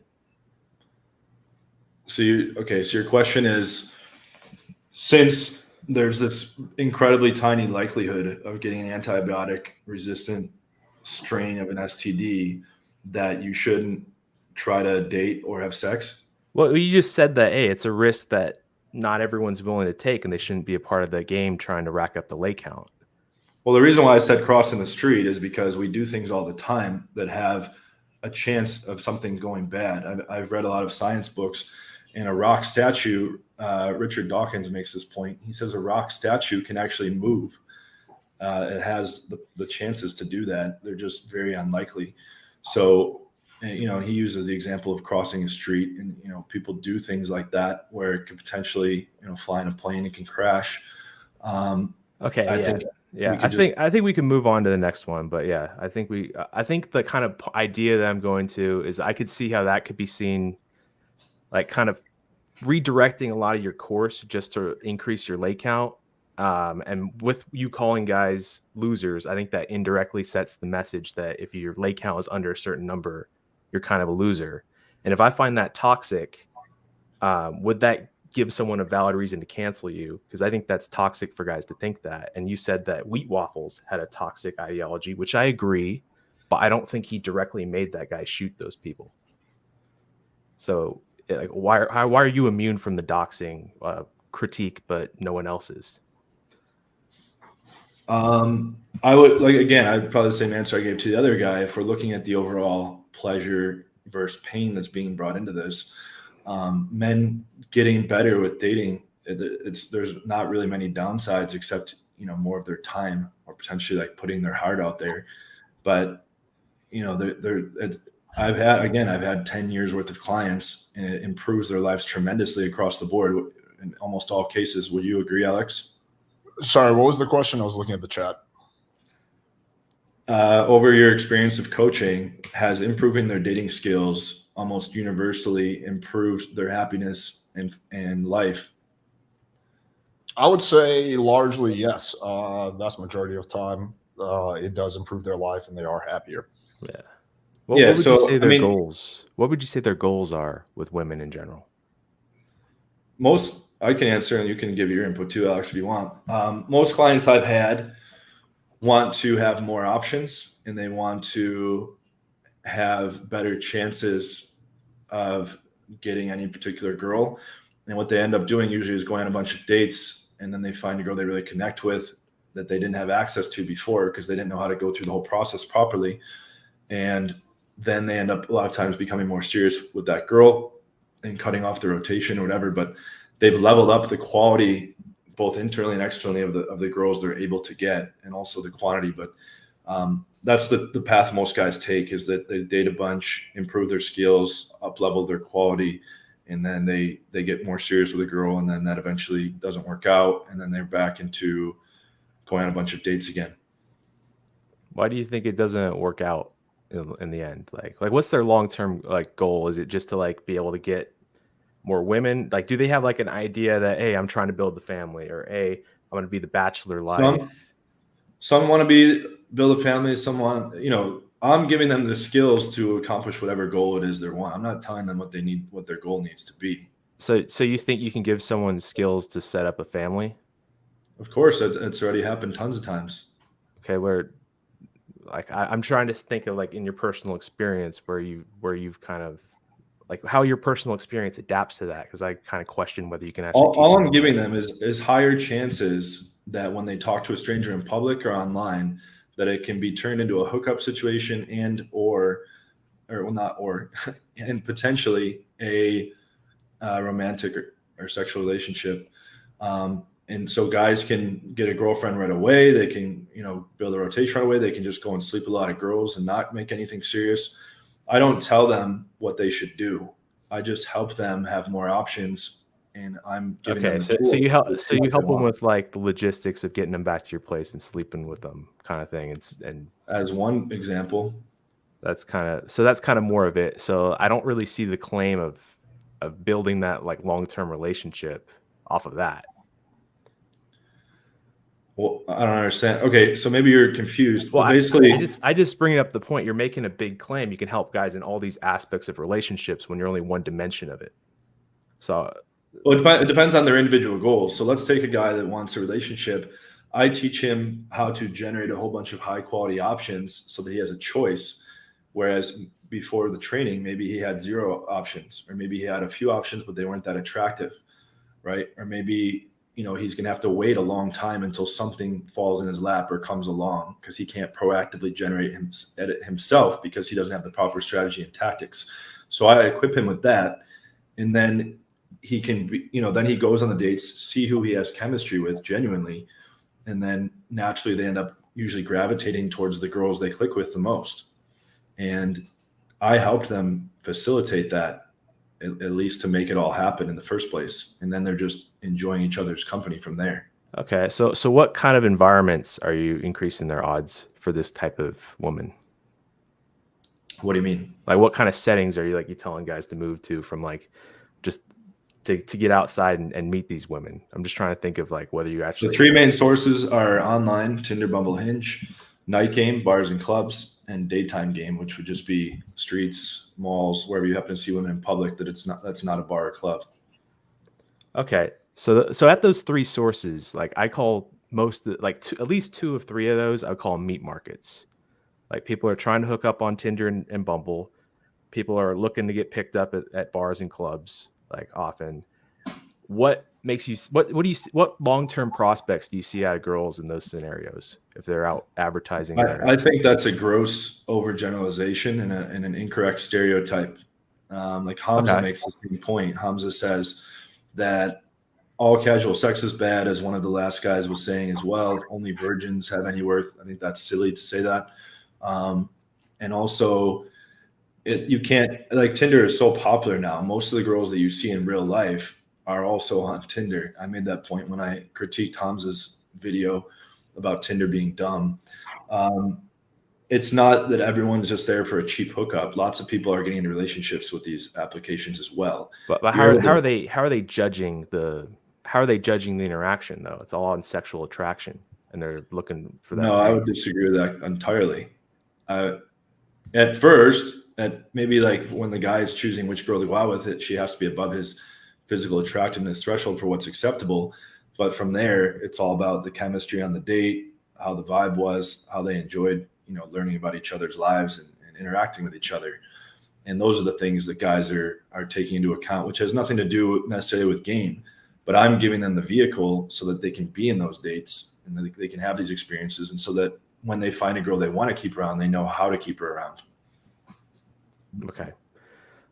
I guess we just disagree on that one, and we can move on right there. Well, let's go again. Like, it's a very strong claim to say that all girls on Tinder are worthless. Well, I'm not saying all girls I'm just saying the environment. It's like when you would you try to find a wife? Like, this is an extreme example. You wouldn't try to find a wife. Where are you supposed to meet the girls then? At the These strip are club. Great places to meet girls. Well, I'm just saying that here's the thing about your long-term goals. You have to think of like, do you even have the leverage to be able to get what you want in a certain scenario? So like right now we have a system where even if you're like you're the best looking guy, you have the best quote unquote game, the laws are the vows you agree to when you're in the United States. So you don't have the leverage to like really like keep her on your program.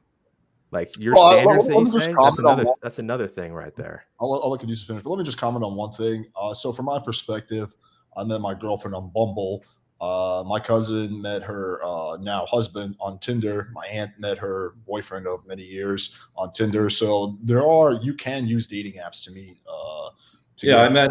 I'm saying here, I met her on Tinder as well. That's the only point I just wanted to make. Oh yeah, I'm just saying that the majority. We're talking majority. Like a lot of the hookups I have on Tinder and Bumble, I'm not going on a date. I'm going to her place or she's going to my place.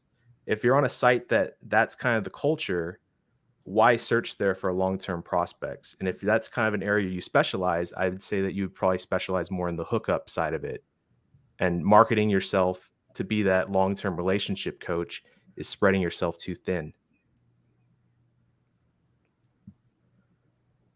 I think, a lot of guys, like I said, they want to be able to bang more chicks, hotter chicks, etc. I say that I can help them get relationships, but I don't tell them that that's what they have to do. I don't want to tell guys what their goals should be, because there's pros and cons to a relationship. There's pros and cons to being single. It's really whatever situation they want. I help them make that a reality.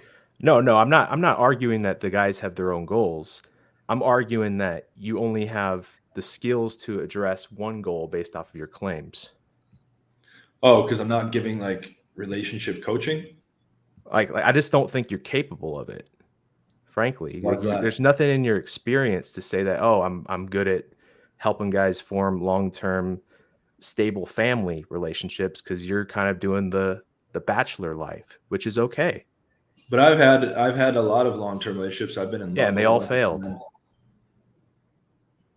They didn't, no matter, like, here's the thing: if you look from point A to point Z in a relationship, all relationships that everyone has fail, if you want to call it that, aka end, until there's a marriage. And to presuppose that being in a relationship, if it's not for marriage, is that the point you want to make? You should only be in a Well, relationship. no, I'm saying that you can't. You're not a coach that can do all relationships because you're not applicable. I have a You're ton not of plug and experience with you're not relationships. plug and play with every single type of goal. That's what I'm trying to say. Okay, but I don't go around as the relationship expert. I give guys advice what to do to keep the girl around and how to keep things interesting. And Yeah, and I'm saying guys shouldn't pay you for that in that certain scenario. I'm saying that maybe if they want to hook up on Tinder and bars and clubs, sure, maybe. But if their goal is for that you're not the guy, is my argument. Why? Because you haven't succeeded in that yourself. Not many people have succeeded in that themselves, but you're making claims. You're spreading yourself thin is kind of the argument I'm making.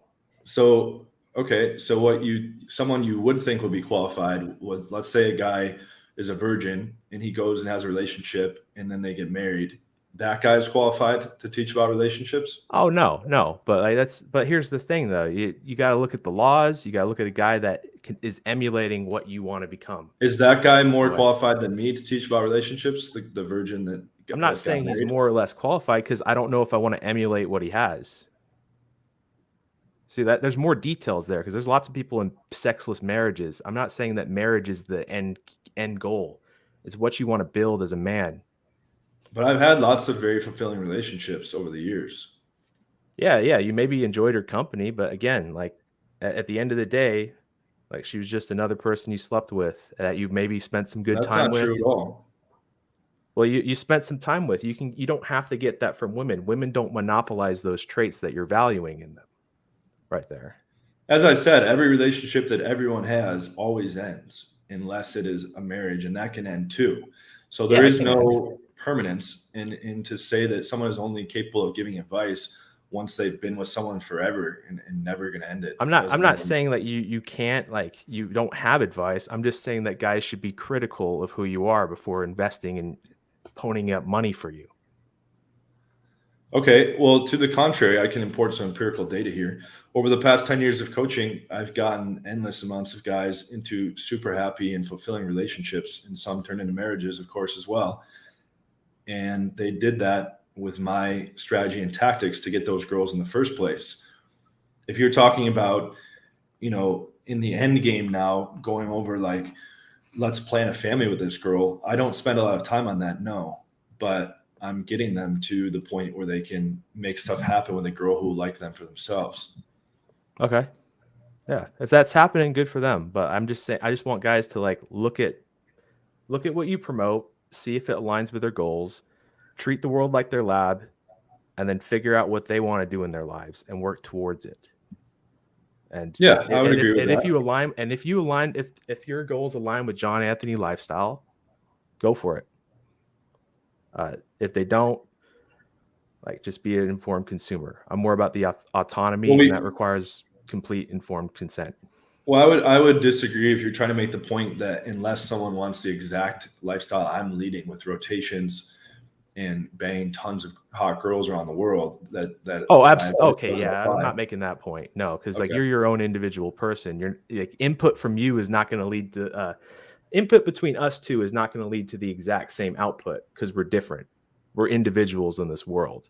Like I think a lot of guys know whether your situation applies to them and they can make an informed decision on their own.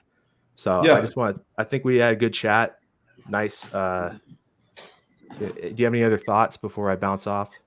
Yeah, these were valid things to raise. However, yourself and the last gentleman are taking very extreme positions. I think, like the last guy was saying, that no girl has worth unless they're a virgin. Okay, that's a very extreme claim that I don't think hardly anyone would agree with.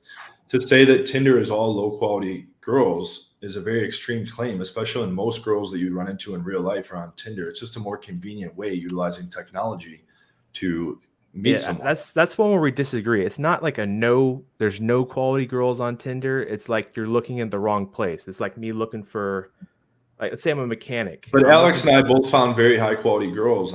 Are they high quality though? That's only you guys know. I can attest that mine is. I've met Alex's. His is cool. He could attest that his is. Only you guys know. It's for your goals.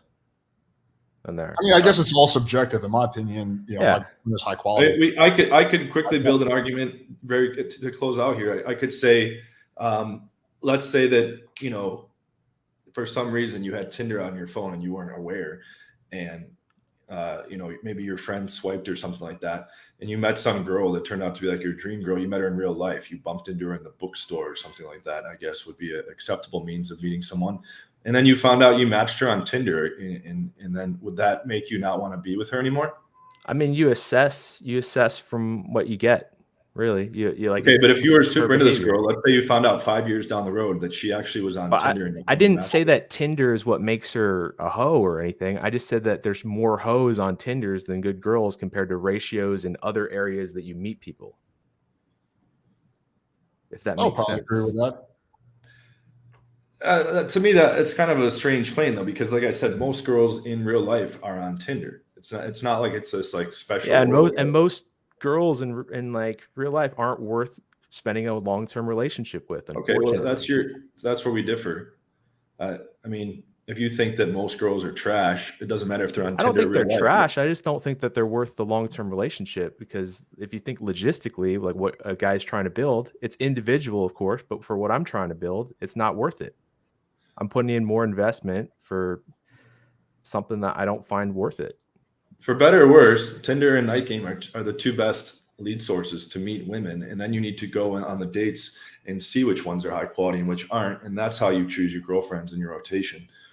But to presuppose that they're all, or the majority, are not worth dating just because they're on an app that's convenient to meet people, I think is a mistake.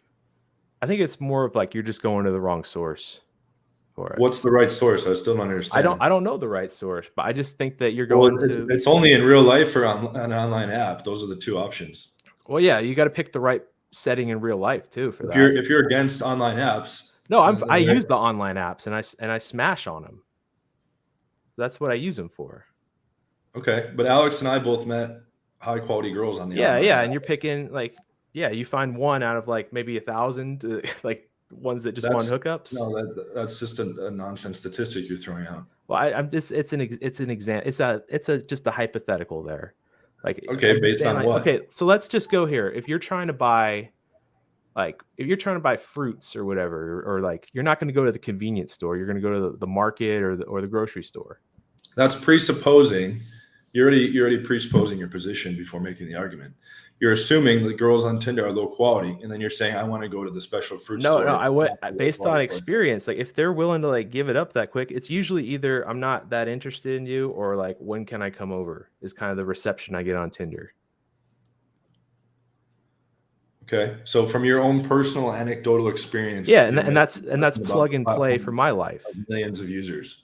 But here's the thing: you can't use generalizable data for every single person because we're not the average guy. No one is the average guy in every facet of their life. If you're going to use average statistics on every single person, we would fail at everything. We are good at some things. We are bad at some things. We have advantages here, disadvantages there. So if we're going to use average statistics, that's how you get guys like Wheat Waffles, the face raiders, telling people, oh, it's over for me because I'm average and I don't make the cut for anything. Okay. I would make the argument that whether you meet the girl in real life or on the online apps, there's going to be ones that are relationship material and ones that aren't. And so that's why it's even more important to learn good games so that you can find the good ones and have options to meet a whole bunch of good ones. Otherwise, are you literally just hoping to like bump into someone in real life? That no, I'm not hoping for it. I don't know exactly. Like I'm mulling the bachelor life or like the long-term family thing, and I'm not sure yet. And realistically, I don't see legally anyone in the United States having leverage to successfully build that form of long-term family the way you used to be able to, due to you're signing the government's vows. So your vows of the standards that woman has to be in your rotation. Once you sign with the government and you're married, or even if you have a child with her, those rules don't apply anymore. It's what's in the laws. What you're I'm in agreement with you there. So yeah, I'm not sure exactly. I'm kind of in your situation, trying to figure it out. Right now, I'm in school, so I'm doing the smash and play around play the field type of thing. But long term, I just don't think I don't think I can give anyone advice on this kind of stuff because everyone has their own unique goals. Maybe in one facet that applies to me. I'm just kind of questioning. You say that you can help guys get long, fruitful relationships, and I'm kind of giving you a little pushback on that. Okay, I'm getting them up to the point where they're able to present the best version of themselves on a date. I can't, hold marionette puppet strings past that, but I've equipped them to have their best chances with the best girls that they can get, and that's the important part that they couldn't have gotten without me. Okay, yeah, I just want it to reflect in the marketing material more than. Okay, cool. Do you have any other points to make, Caduceus? No, it was nice chatting with both of you guys, and thank you for coming on. Thank you for being I respectful. replied to your email, Alex, and we can set something up. So yeah, we will. Yeah, so just anyone who's not familiar, I'm gonna be going on Caduceus's channel, and he's gonna be going on my channel, and we're gonna get more into the debate. I kind of stayed silent on this one because I didn't want to be a 2-on-1, but yeah, we're gonna have our own separate debate, me and Caduceus. So stay tuned for that. All right, awesome. Thanks, Caduceus. You want to plug your channel real quick? Yeah, it's the Vital Message. I go by Caduceus on the stream. The Bible message? The Vital Message. Oh, okay. I was like, cool. No, it makes sense. Cool. All right, thanks, Caduceus. Appreciate it. All right, cheers, man. Cheers. Thanks, brother. That was good. We keep going if you. Yeah, we could. This is fun, actually. I thought it was gonna be much different. I thought it was gonna be like that one guy that came on during that one live we had, and he's like, "You're a fucking bitch," and like all this stuff. I'm like, I don't want to go sit and deal with that. Yeah, no, I told you it was gonna be a good experience. Okay, let's get one more. Let's do one more person. Let's do. You want to pop up that super chat about MM? Yeah. So I think mystery MM is mystery method. I think mystery was the greatest person in this space. Still is. Well, I guess I am now. I would probably argue. And Alex, but like mystery laid a lot of the groundwork, and I think he accomplished a lot in the game, and he was right about a lot of things. And my only critique with mystery is that he failed to evolve and optimize his system. He kind of built a system and froze it in time. And there's inefficiencies. Him and I used to chat on Facebook Messenger like 4 or 5 years ago, and he told me he was in the low 300 count, but he's over 50 now. But like his compliance model is like the core of my model. I took that from him. I credit him just basically moving things forward. And then when you hit non-compliance, dealing with it accordingly, whether it be on the open, on the kiss, the isolation, etc. Someone said mystery was a con man, which doesn't make any sense. Mystery didn't have much good marketing behind him other than the VH1 show, but he was right about a lot of things. And his compliance model he took from operant conditioning and psychology. But yeah, there are a bunch of parts of mystery method in my system, but I've upgraded a whole bunch of other parts and added in a whole bunch of other parts. But there are a lot of core mystery method things in there. Yes. Cool. Well, let's get the next person on. So this is QB. He's been on my channel before. Me and QB already talked. He's not going to troll or anything like that.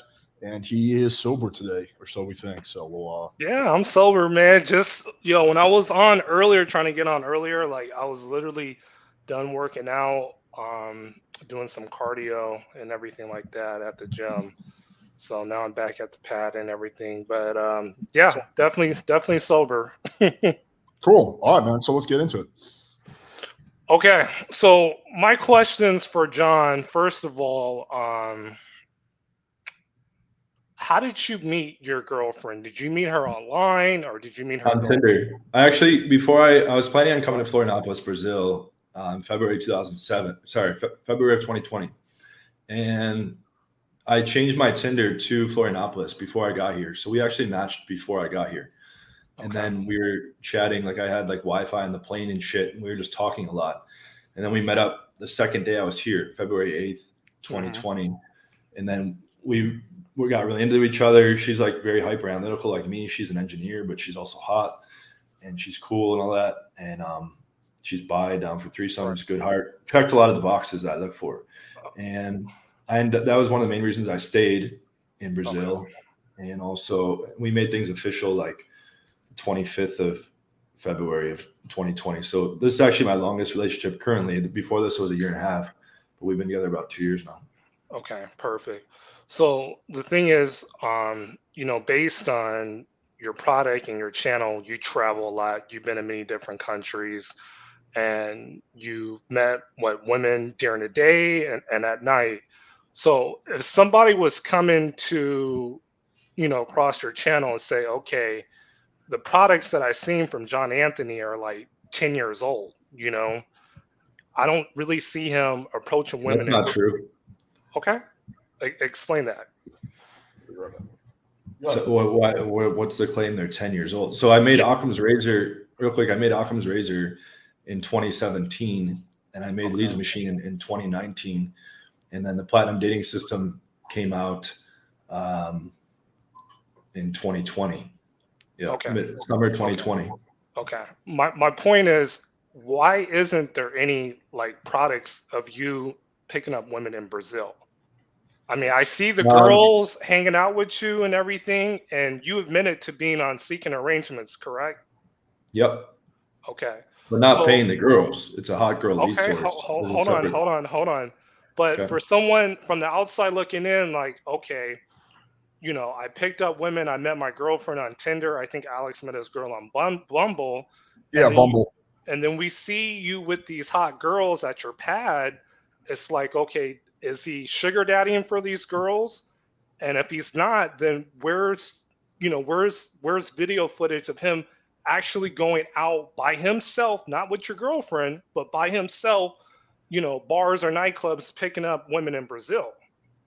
Okay. First off, the main reason is hardly anybody speaks English here. So the infield would be worthless, at least in terms of the audio. Second of all, there's a lot of people that say, oh, my lay count's high because Brazil is easy. I arrived here at 1,179 in February 2020. So I already hit 1,000 before I got here. But the main reason frankly, I don't want to be filming infield right now. I have endless amounts that's not even edited.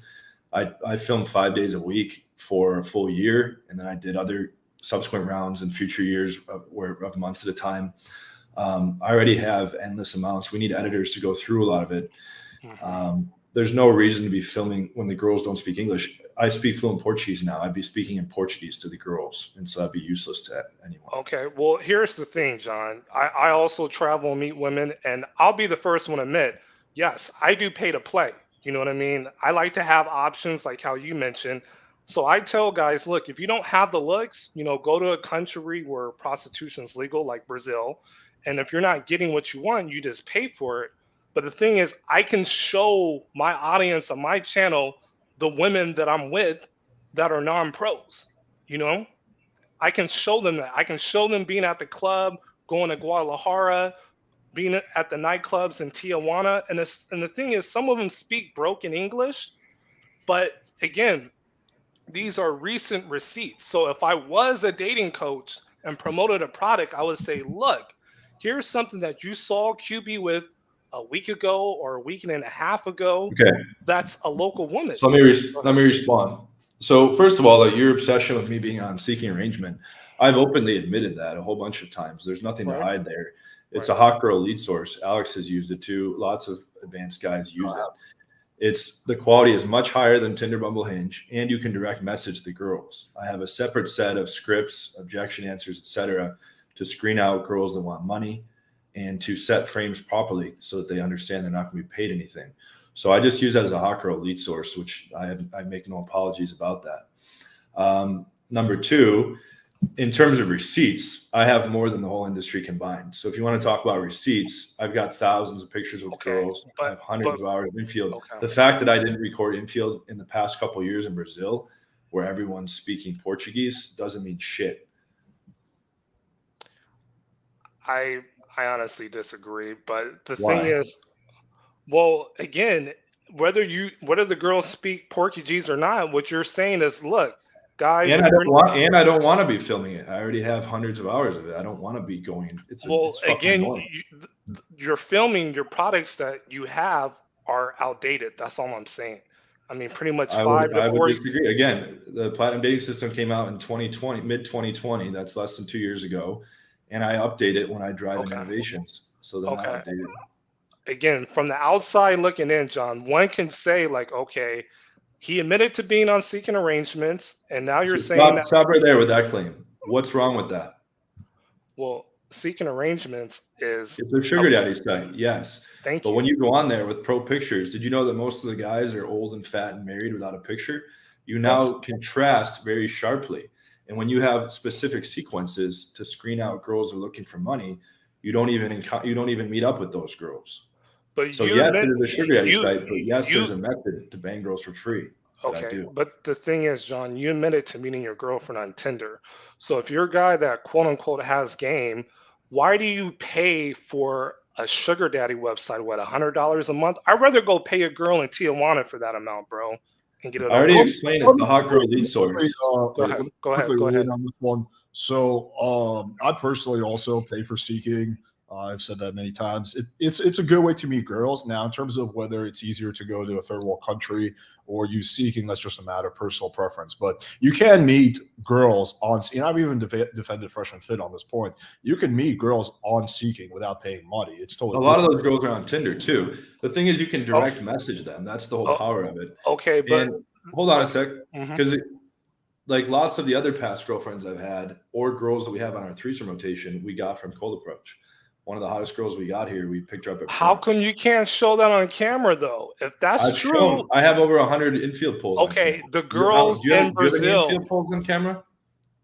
I'm not a dating coach for one, but Okay. if- Does if- anyone else have even over 10? Any other coach? No. For I have the over well, 100. there are dating between coaches. 15 and Hold on. 20 infields. Just claiming. What? For the record, Hold I on. have about like 15 infields or so.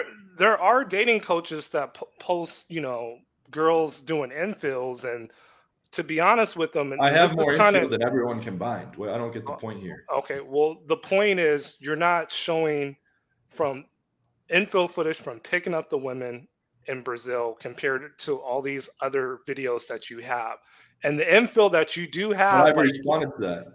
I told you okay. to recap. Number one, most people are speaking Portuguese. Number two, I don't want to be fucking filming infield. It's hell See, on earth. I just kind of give that as an excuse, John. I'm sorry, For what? I arrived in Brazil to 1,179 lay count. I've shown over 100 times taking girls home from start to finish without edits. And the reason why I can't show a lot of that on YouTube anymore is because they took down fucking Tom Torrero's channel. They took down Squat and Casanova's channel. They took down Street Attraction. They took down Bradicus. Those people were all showing infield. I'm not going to sacrifice my channel over it because you think that, the world needs to see recent infield. I've shown that I have the ability to do this countless times, and more so than anyone by far in the industry, by far. Okay. So to come at me and say, "Oh, you're not showing recent receipts in infield," is total BS. I'm going to make I'm make one comment real quick. So just from my perspective, filming infield is a massive pain in the ass. I've done it. Yeah. It requires a lot of work, and there's also a lot of risk associated with it. Like, for example, you can get your channel taken down, or you can get the girl in the infield to find you, and then she says that she's going to sue you. Yeah. So there are legitimate risks. And lots of guys have blown up whole countries. Okay, but Bradicus in Mexico, Austin Summers in Colombia. Because they were excessive with it. But anyways, my point is, it's a risk. You having a girl in Brazil, you admitting to being on seeking arrangements in Brazil. I'm not on it here. It's not even like a thing here. I was using it in the U.S. So U.S. is only using seeking arrangements in the U.S., nowhere else. Here there's like 100 girls. It's popular in Western nations. But they do have seeking arrangements in Brazil, do they, or do they not? I don't have it here. They have the site here, but hardly anybody's on it. Okay. It's not a good lead source here. But again, you admitted to being on there, okay? And there's nothing wrong with that. Who cares? I'm banging the girls for free. Well, again, it's a sugar daddy site to where if you're banging girls, hold on, John. If you're banging girls off of Tinder and these other dating sites, you don't need seeking arrangements. That's the whole point that I'm trying to make. Well, let me comment in on that. So I'm personally ahead, someone who bangs chicks on Tinder. I can tell you the reason I use seeking, for example, is because it's just like the hotness of girls on there is just bar none, and your competition on there's a lot less. So me personally, like I on average have to do a lot less work to get laid off seeking than on Tinder. As someone who's done plenty of both, I just sometimes prefer seeking because it's just a lot less work. Yeah. A lot less. Let me jump in to add to that. The girls are way hotter. It's the hottest like concentration of girls for any lead source in Western On average, nations. yes. On average. Number 2, you can direct message them, which you cannot do on most apps that are popular besides that. You can direct message on Tinder and Bumble. So Right? if you super liked every profile, yes. I'm not saying No, not Tinder even with a Platinum. super like. On Tinder, you can only do it with Tinder Platinum. You have to match first. Right, of course. In seeking arrangement, you don't need to match. You can go message girls cold. And there's plenty of girls on there that are treating it like Tinder. They just want to date older guys. And when you come along as a younger guy that is showing pictures, by the way, that are pro pictures, okay? And there's most of the guys on there are old dudes that are married that aren't showing a picture because they don't want to get caught cheating. And then they find you and they're like, is this a real profile and all this shit? And you can direct message them. And they're way hotter than girls on Tinder and Bumble. Those are all terrific reasons to use it. And I do you have a course? Do you and Alex have a course on getting girls off seeking arrangement? I did. And I think Alex did on some capacity, but the seeking arrangement lawyers sent us a cease and desist and said that we were using the site for commercial purposes. And I've since discontinued that product. Yeah, so I got a cease and desist from seeking arrangement. Nowadays, I don't sell the course. I only give it to people who I just made it free available to my current mastermind members, but I don't publicly advertise it in order to. But it's a whole separate strategy. I have different text charts. I have different objection answer charts. I have different strategy for building the profile, for framing things, for screening out the people that want money. So you'll run into girls that are like, I'm going to want this. I just delete unmatch, or I just block the profile. And then I frame it in a way that they're not going to be expecting anything. And then the name of the game on that site, if you're doing to bang the girls for free, is to build enough investment so they don't care anymore. So after like 2 dates, they're like, well, I really like this guy. And then some of them might be like, well, am I ever going to get anything here? And I say, no, I don't really want you on those terms. You can date me regular if you want. And they usually do. And the ones that don't can fuck off anyways. So this whole thing about you're on seeking arrangement, there's nothing to hide there. And that's actually where a lot of the myths came about, that, oh, my whole lay count is hookers, because I posted a girl on my old Instagram where I posted like 300 closes in a row before it got banned. And someone found that girl on seeking arrangement. And I said, yeah, so what? That doesn't mean I paid the girl.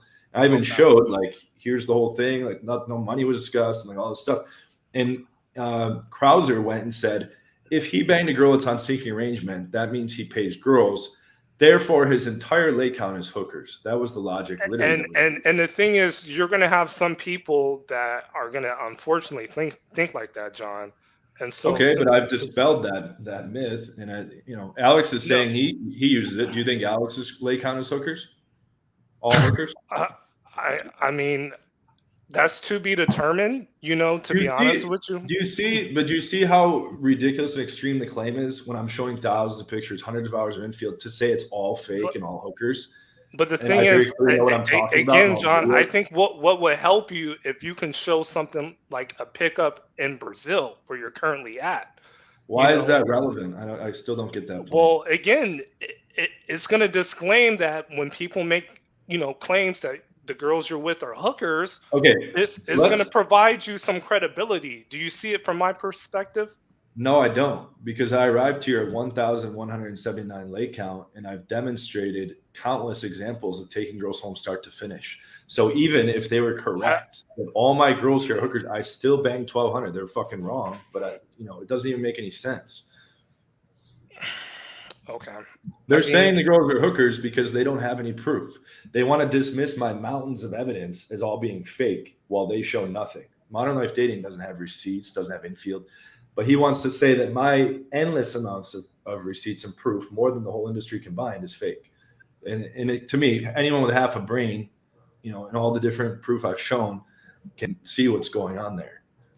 How do I know very clearly what I'm talking about in my videos? And the guys get very good, very consistent. You can say all the testimonials are paid actors too, but what would you want to say? I'm not saying that they're paid actors, but again, it's you have your girlfriend. Obviously, you're in an open relationship. Like a lot of these dating coaches, say that, and to me, it's like, okay, if I did my pickup in these other countries, then I should be able to do it here in Brazil as well. Most of my lay counts from the US. People think like, oh, he just racked up numbers in Brazil. Again, I arrived here at almost 1,200 lay count. Most of the lay count was from places like Philadelphia, Vegas, San Diego, Miami, Dallas, and Charlotte, North Carolina. I moved to Poland around 900 lay count, and Poland's not easy mode. A lot of the girls don't even want to come straight to the house on the first date. And I went from about 900 to 11 something, and then I actually went for alcohol rehab before I moved to Brazil. And Okay. I didn't plan to move here. I just came here for vacation, and I got really in with Liz, and there was a lot of really hot girls here. And you stay there. So next question, moving along. What's kind of like your definition of game, and do you think it applies to every dude? Do you think any guy that is not your built, because you're tall, Mystery's tall, I'm 6'4" myself, so I tell guys, look, if you don't have the height and you don't have a certain like athletic body type, women are not going to find you attractive. So can any guy get the type of girlfriend that you have based on your product system? Not any guy. If we were to take extreme examples, probably not. And there's a lot more besides looks that would go into being able to get a girl that's high quality. So a guy that's like 5'5" and maybe like 250 pounds, can he get the type of quality girlfriend that you have now? Yeah.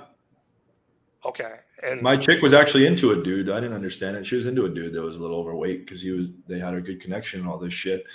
Not all women are super shallow and looking for a Chad.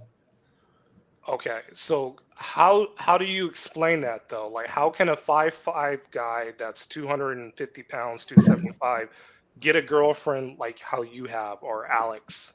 Because women are responding to hardwired circuitry biologically that responds to survival and replication value. So girls care a lot about how the guy's carrying himself. Does he have a spine? Is he a pushover? Does he stand up for what he believes in? Does he, speak? So does looks have any part of that? Yes. Okay.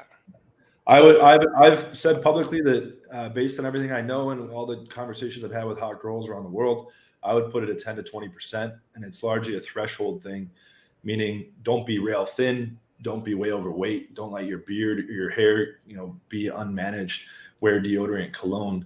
But once you get past those thresholds, then it's icing on the cake. I think people way overemphasize it incorrectly because they don't understand how this works. And I have endless data of average guys getting really hot girls because they level up their confidence and coolness, and they should still be working on their SMV in parallel. But it's not that the whole equation is SMV, or that if your SMV isn't maxed, then you're fucked. I would disagree with that. But how would a guy, be able to attract that type of woman? Like through a dating app, or does he have to go out? Because if women are choosing guys that are physically more attractive, that have the height, have a certain, facial feature, etc., how does he like compete with that? Like where is it under your product system that he can basically have that same chance to compare to a guy that's different? Okay, so game equalizes things on some level. So you asked me my definition of game. It's making moves that are going to lead to a higher chance of success at every step of the way. So if we took two guys equal looking and one had no idea how to get over approach anxiety, for instance, maybe he doesn't even get into the approaching game at all. Or once he gets past that, he approaches and then doesn't know what to say. Once he gets past that, he doesn't know how to sexualize. He doesn't know how to deal with the cock blocks in the group. He doesn't know how to pull her from the nightclub. He doesn't know how to answer the 14 major objections that come up when he tries to pull her from the nightclub. And at every step of the way, there's better moves than others that are going to lead to a better end result than others in the long term, which is why it's a skill game, and which is why people need to be armed with optimal strategy. Then when he gets the phone number, which text is he going to send? Is he just going to text whatever he wants? That's going to be a lot worse outcome than texting proven, optimized text scripts. If you ran data of texting whatever you want versus my text, you're going to get far more numbers converting into dates than just texting whatever you want. So literally at every step of the way, there's a better way to do every aspect. And men are still doing game. They're just usually doing a very bad strategy or very ineffective or inefficient strategy. And so when a man goes out to a bar or goes on the apps, he has a lot more shit in his path as obstacles than a guy armed with proper strategy, where I'm going to grease the whole slide for him, and he's going to have a high chance of getting that girl back home to bang, and also a high chance of keeping her. Right. Okay. That's what I would define game as. And that's why it's dumb when people say there isn't game. Obviously, there's better things you can say to a woman than others. There's better texts you can send. Every step of the way, it's very like it's not even a matter of opinion. So anyone that says there's no such thing as game, that makes zero sense. Okay. So is your product 100% guaranteed, like guys will get the results that they want, or do you make a disclaimer no? We were 100% guaranteeing it for some months, and we didn't have anybody that wasn't satisfied during that period. But we can, at the end of the day, we can't get a guy to sleep with a girl. So, most clients get very good. There's some guys that don't do anything. Right. So what about the guys that don't do anything? Would you say, you know what, you don't have the looks, nor do you have quote unquote the game. So why don't you just pay for a hooker to get your sexual gratification? Most guys aren't going to be fulfilled with that. It's not about the physical experience of having sex. A lot of guys want to be approved by a woman that they find attractive for who they are and like them for a reason other than being paid. So men aren't just after the physical sensation of sex, although they enjoy that too. I have a lot of clients that have paid hookers, or a lot of hookers in some cases, and they feel deeply unfulfilled by that because the girl is just there doing a transactional service and they have no girl that likes that. So you're telling me that a guy can purchase your products and improve with women sexually pretty much all the time, and there's never been a situation where a guy has been rejected so many of times to where basically he has no choice but to pay? Like, no, there has been. It's not often. I had a guy that had been deformed and he wasn't getting shit on Tinder, and he tried a bunch of different stuff. He was in an accident and the girls were just repulsed. That doesn't mean the whole game's looks. That was just an extreme example. I thought the guy I took on in a wheelchair, my client in London, which I've shown evidence of him pulling 2 out of the 3 nights on that program. I thought that was going to be a waste of time. To be honest, I was going to give him my best shot, but I figured he had a lot of disadvantage up against him. And surprisingly, the girls were very receptive because usually they thought he needed help once he tapped on their leg. And he was a funny, cool dude. And he pulled 2 out of the 3 nights. And he'd only done 3 cold approaches. He was a virgin. He'd only done 3 cold approaches before that.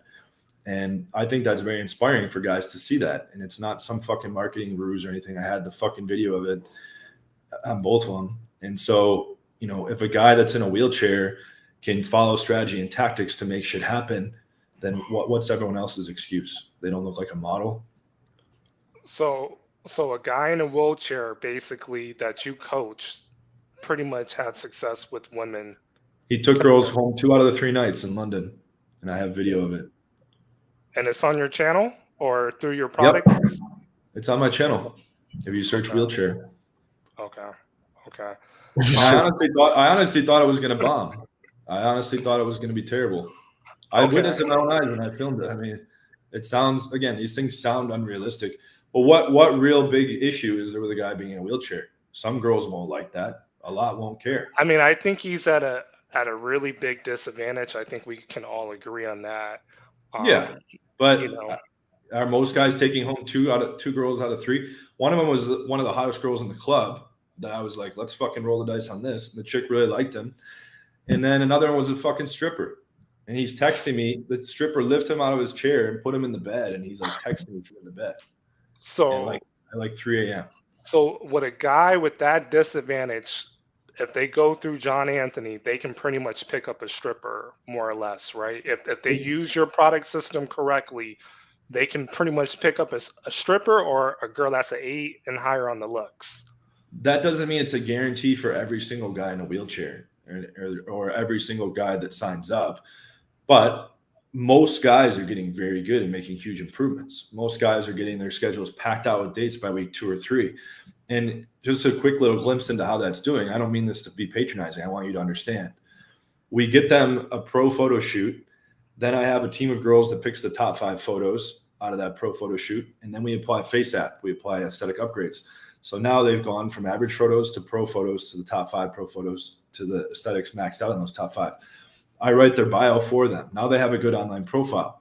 They get matches. They do all their own online messaging from my scripts. It's all done for them. Basically, they just copy paste. Here's the right messages to send. It's deductive compliance ladders. So it's going to turn that match into phone numbers. Now they have a bunch of phone numbers. I do the same thing with the text scripts. They go through and they plug in the text scripts, and that generates dates. And then some of the dates are straight to the house and some are in public. So all they've had to do so far is get a pro photo shoot. And now they have like a conveyor belt of girls meeting them for drinks or coffee or coming straight to their house. The ones that come straight to their house, I give them the full game plan for how to close. The ones that are in public, I give them the full game plan how to get those girls home. And now they start getting late. There's like no way around it. It's Okay. Let me just say something real quick. So we've just been going for over 2 hours. So QB, let's just give you like 5-10 more minutes. Yeah, I think the last one more question. I think the last question is. But can you respond to that? What is your thoughts now that you know that's, and we teach them code approach. I mean, for guys specifically in a wheelchair situation, or you can talk about in general. In general, what do you think of that model? To me, you have to have the looks to be even considered, But yeah, that's a misconception. Alex and I have endless data pointing otherwise. Most of our clients are average. John, can you admit this?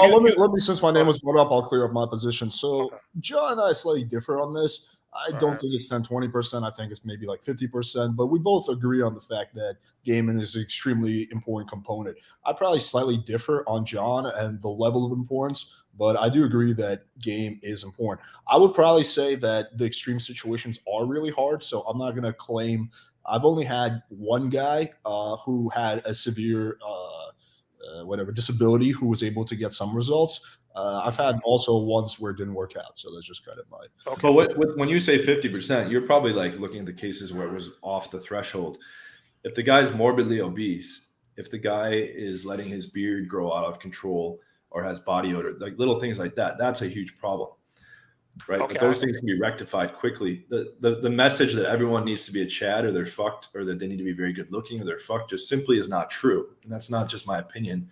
Most of my clients over the past 10 years are average looking or a little bit above average looking. I get them very consistently banging girls above an 8. So how is that possible if they're not good looking? Well, again, me personally, I would just like to see those average guys maybe come on your show and show the girl. But show the girl though, from using your system, from using John's dating product system, whatever it is. We have that. I think it would be nice to show your audience, okay, this is the guy that brought my product, and this is the girlfriend that he's with now. We've got a lot of that, and we have it shown when people sign up for a 30-minute call. We send them a PDF of tons of proof, and there's screenshots from clients showing the girls, and we do show that when the guy signs up for a call. My last question, Alex, I would say, so would you say, because I pretty much, when I was on Alex's show, I said, look, geomaxing, going to another country, you're going to get better results with women. And if you're not getting the results, you can pay for it. So, okay, well, where did most of my lay count come from? Remember? USA. Yeah, I know, but hold on. He's making a different point, John. Yeah, go ahead. Hold on. So would you, how come on your channel, since you live in Brazil, you have a beautiful Brazilian girlfriend, I'm going to keep it factual. Say if somebody wants that, okay? Or how about this? How come you don't promote guys to go and travel? If they say, hey, you're promoting this game, but I'm not liking it here in the United States, let me go somewhere else. So how come you don't promote that on your channel? Promote what? He's asking, why don't you promote guys to travel to do travel maxing more or whatever? Oh, it's not pragmatic. It's not realistic. And that's not why I moved here. I understand that. Mm-hmm. Yeah. But you're having success though. You're in an open relationship. You're having your 3 sons. I've been doing that for 10 years. I was in an open relationship in all the U.S. cities with a girl that was a 9+. Okay, but my point is, again, if somebody's struggling here in the United States, how come you don't promote saying, hey, you can come to Brazil and basically do what I'm doing? Correct? It's not realistic. Most people are tied down to their job, and it's not like moving to Brazil is the answer. There's plenty of guys that have tried that. How is it not realistic fans. when you've done it everywhere? How is it not realistic when you've No, done hold it? on. Let me respond. It's not. I'm not having good success here just because I moved to Brazil, and people aren't going to have magic success just because they moved to Brazil. I'm living here because the ratio of hot girls is much higher, and the girls internally are much cooler than the girls in the US who have been ruined in a lot of ways. But the vast So majority that's of my not waves having come from the success, US. though? Hold on, John. That's not having success in Brazil? If you're saying the girls are a lot higher, they're a lot cooler, which I've never been to Brazil yet. I can say in Mexico the same Most thing. of the receipts I've shown are not from Brazil; they're from the U.S. Most of the infield I've shown is from the U.S. All the infield actually is from the U.S. So what? Right, but I don't understand the point. you are showing girls in Brazil. So if So somebody's that's where I'm living. I'm showing like stories of okay, where I'm living. but But my point is, if somebody's saying, "Look, I want what you have, and I want to go to Brazil and do this," they should be able to do that. Correct? no. Okay. It's not easy mode here. I've had lots of fans or clients try to move here and they don't get laid at all. You need game here too. It's not like a Thailand or an Indonesia or something like that just because it's a poorer country. It's not easy mode here. And like I said, I didn't just get a hot girlfriend because I'm in Brazil. I've as a standard only dated girls that are 9+ as the main or the girlfriend for over 10 years. It's always one way open. It's always they're bisexual. We always have lots of threesomes. I've been doing that for over 10 years. So the fact that I now currently am in Brazil doesn't mean that people have to move to Brazil to get a life like that. I know people don't have to move to Brazil. Again, my point is, if somebody's came to you and said, "Hey, I'm struggling here in the United States. You know, the women are either obese or, you know, the matches that I'm getting are subpar. I would like to go to Brazil and have the same success that you have." If one of your students said that to you, you would just tell them what? No, or it's not that easy. I would say it's not that simple. The language barrier right off the bat is huge. Hardly anyone speaks English. I already spoke Spanish before I came here, so I learned Portuguese pretty quickly. It's 90% the same vocabulary. But without Portuguese, you can't speak to anybody. Okay, so let's just say if they learn the language, okay, can they still have the same success that you're having there in Brazil? No, you need game, I said. All right. There's more hot girls, but to pack up someone's life and move to another country is a pretty big deal and not usually realistic if they're working a job tied to an area, unless they work from home. But, you know, to your point, I've heard, and which is why I've purposely avoided Thailand, I've heard with game in Thailand, you can bang 3 to 4 girls a day. Without game, you can still bang 1 or 2 just for being white. So if someone wants to go get laid a lot, in an easy mode place, go to Thailand, go to Indonesia. I will never go to those places for a long period because then people are going to all say, oh, and I don't want to either. I don't want it to be easy mode. That would lose the appeal.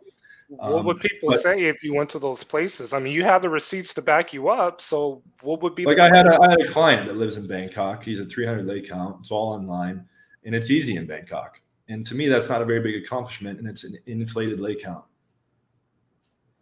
Okay. But it's not as simple as just going, you know, unless it's Thailand or Indonesia or someplace where it's very, very easy, where you don't need game, you know, to do geomaxing. You know, being white in play in certain cultures and stuff like that. There's no arguing against that. I agree with you on those points. You know, all things considered. To me, and this is going to go to you and Alex, I agree that territory doesn't matter. However, as long as you meet the looks threshold. So if a guy is attractive looking in the United States, women are going to find him desirable no matter what country it is, you know. And the other point where I don't believe in game is because the women that I have hooked up in Mexico have been from nightclubs, and I speak very little to no Spanish. It's because, okay, he's tall, he's black, he's American, you know, kind of has that status, and it falls in line with the black pill, looks, money, status. So attraction's not a choice. And so when women find something that they like, regardless if he speaks the language or not, they're going to be submissive to him. You know, they're going to make it easy for him. Your situation in Mexico, right? Or like a white guy situation in Thailand, that doesn't mean the black pill is true. That just means that that person is exotic in that particular location and therefore has an advantage due to stereotypes about, you know, Americans have money or they're cooler or whatever it may be. But that doesn't mean the black pill is true. And again, I don't think it's a debate whether or not the black pill is true when I have thousands of examples of average guys banging hot girls. Well, okay. You know what happens with a lot of my attractive students that are really struggling? The guys that look really good, they're like, yeah, all my friends think that I'm crushing it because I look really handsome or I look, you know, really like a hot guy. And they're like, that helps in the beginning. The girls are like a little more interested to talk to them, or that sometimes the girls come up to them, but then they don't know what the fuck to say. And they don't know how to get the number. They don't know how to text. They don't know how to run the date. The one guy was just telling me in Ireland, he's on like 3-hour dates and then the girl gives him a hug goodbye. It's not a magic solution if you're good looking that you're going to start getting laid all the time. Well, again, even in the United States, bro, I've been to all them places you've been to, San Diego, Vegas, Miami, countless nights hooking up with chicks literally at the end of the night where the guy was paying for the bottle service. She's walking out with her girlfriend. She saw me. I read her body language. We kiss, and I'm going to the hotel room, you know? So that's where I feel that looks always trumps game. Because you have guys that try to game. No, but you carry yourself better than these fucking loser bottle service guys too. A lot of the bottle service guys are rolling in there like dressed to the nines and they're like huge pussies, right? And the girls don't like them for that reason, but they'll take their drinks and shit. It's not all, you're trying to make everything down to looks, but you carry yourself much better than those guys too, which is a huge factor. Yeah, but at the same time, John, I would still let guys know, hey, you know, if you're limited on your looks, or, you know, the only thing you can attract, or, you know, no offense to single mothers, but single mothers that are overweight, don't expect this game shit, and I'm sorry I have to say it like that, to work and you get a 7, an 8, or a 9, or a 10. Don't expect that. If it's past the threshold, I think Alex and I would agree with you. If the guy is morbidly obese, if the guy is like ultra short, like they have more of an uphill battle, they can still make shit happen, but they need to get past that threshold so they're not fucked with. I have a question for Willie, actually. What do you make? How do you reconcile the fact that Wheat Waffles rated me a 3, which he later downgraded to a 2? And Great the fact point. that I was paying hot girls for 10 years. Great point. So one thing that I will, you know, basically align with you, bro, is I feel Wheat Waffles is full of shit when it comes to the whole black pill and face ratings. Now you have some of these dating coaches that they're looks maxing experts when height plays a significant role. You know, again, I'm 6'4". I think you're 6'6" or 6'3" or somewhere around there. Mystery was 6'6". Yeah. So regardless of, but hold on, regardless of, okay, you don't have the facial features as a Chad or a Tyrone, women love men. Women by default are attracted to men that has the height. So yeah, again, rating a face. But that's not the only. That's not the be all end all. That'll give an advantage, sure. But like my old business partner was 5'9". He banged hundreds of girls. I've had lots of short clients that have banged hundreds of girls. So do they have the same advantage as me? No. Can they still bang tons of hot chicks? Yes. So to me, to say that like, yeah, height is an advantage doesn't mean like the guys that are short are fucked. It just means they don't have as much advantage in that category as a guy. Like shorter clients that I've had have made up for it by working out, dressing better, improving their game a lot. And once they can put girls through the funnel and get regular hookups, all the girls that care about their height, who cares? There's tons that don't. And you see shorter guys with taller girls than them all the time that are hot. But I think guys, when they come to dating coaches, when they see someone like you, okay, where you're showing, you know, decent looking women on your channel, they're gonna want the same type of results. And all I'm saying is, look, if this shit doesn't work, then, you know, get your passport and go pay for it. You know, life is not over, but, you know, again, if you look at guys that can attract these type of women, you know, and if this is the only dating coach that can show these type of receipts, then it's, you know, hey, he's tall, he's athletic looking or athletic and build. he's a 2 out of 10. Well, we Waffles said that according to your face. You know what I mean? But again, we Waffles is somebody that he doesn't show his face. You know, he I doesn't. showed his face. Right. You know, he doesn't. I did him that courtesy. For another man to rate another man and not shown his own receipts. See, that's the problem that I have with. That's why I showed his face. Everyone has this huge problem with it. Oh, you hurt Weave Waffles. You know, Weave Waffles is a 19-year-old kid that doesn't know shit about women or life or any of these things, that is causing endless pain to men because they're obsessing about not looking like a model. And that's why he needed to be fucking called out. And I don't have any apology about calling him out. Right. So yeah, we got to wrap up. Do you have any yeah. closing thoughts, QB? Nah, sub to the channel, QB Passport Flexing. You know, another great, you know, round 2, I guess, Alex, you know, on your channel. And JA, man, I think you kind of need to do what Alex is doing, you know, let some black pillars come in on your channel. Well, I actually really enjoyed this, and it went a lot different than I thought it would. And Right. I appreciate that people agreed to ground rules up front and stuff, because I thought it was going to be like name calling the whole time. No, definitely not. I'm down, Alex. Whenever you want to set these up, I'm down to do these anytime.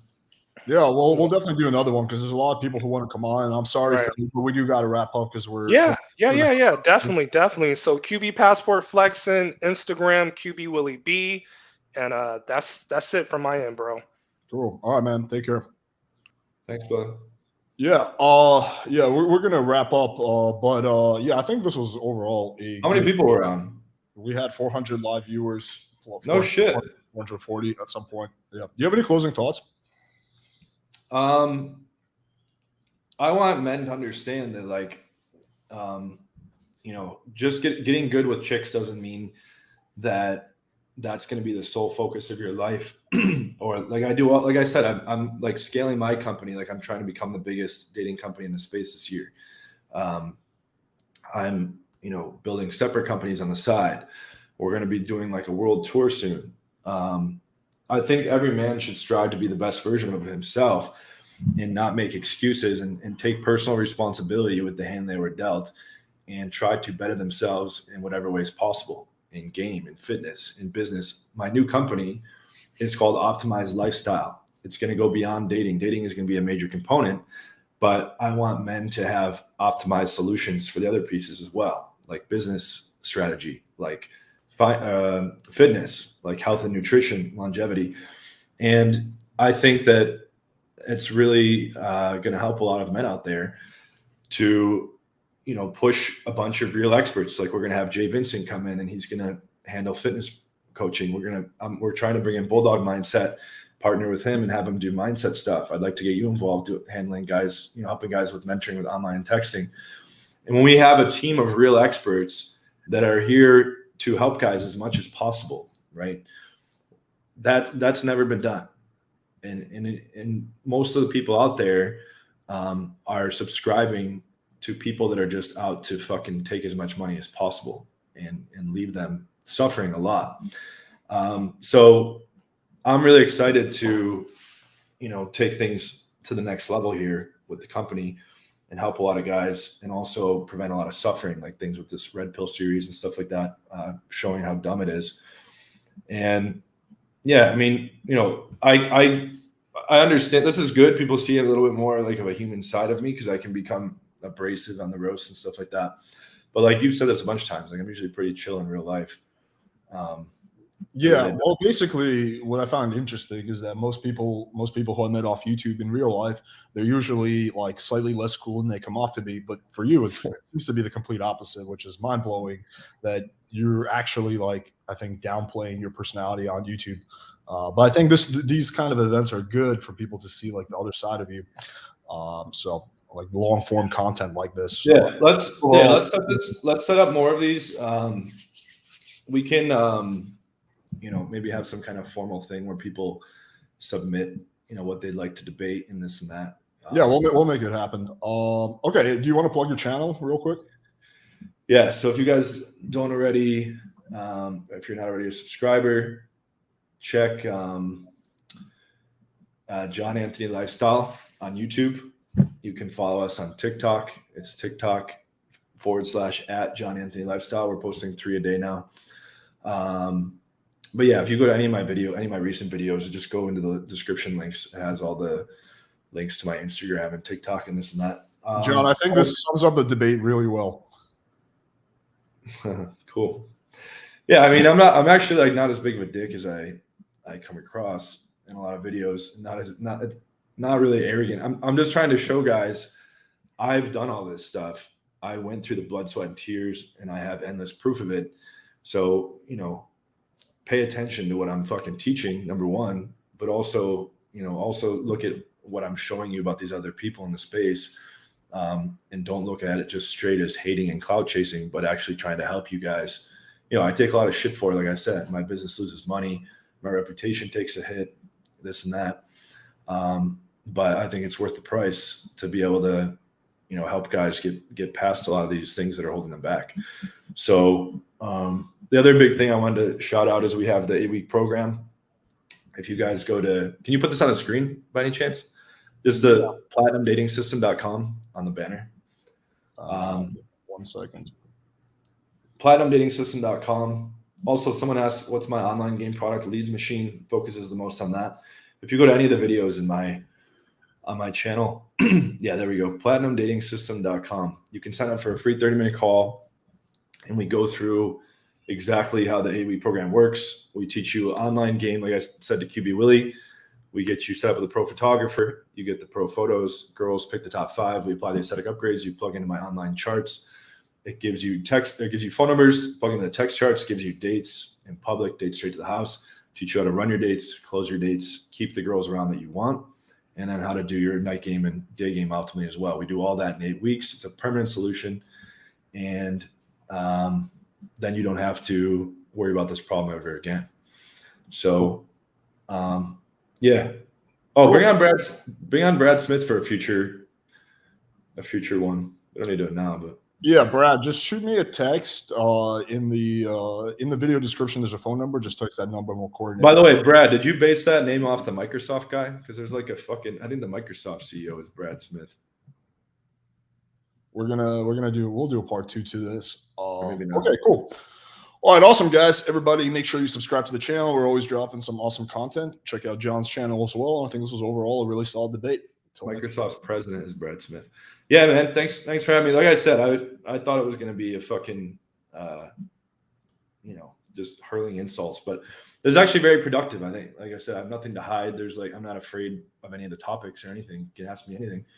But I think it's productive for people to hear the other side of these different myths and stuff that go around. Yeah, I agree. Cool. All right, guys. Thanks, thanks everybody. Hit the like button again if you haven't already. And catch you guys next time. Peace.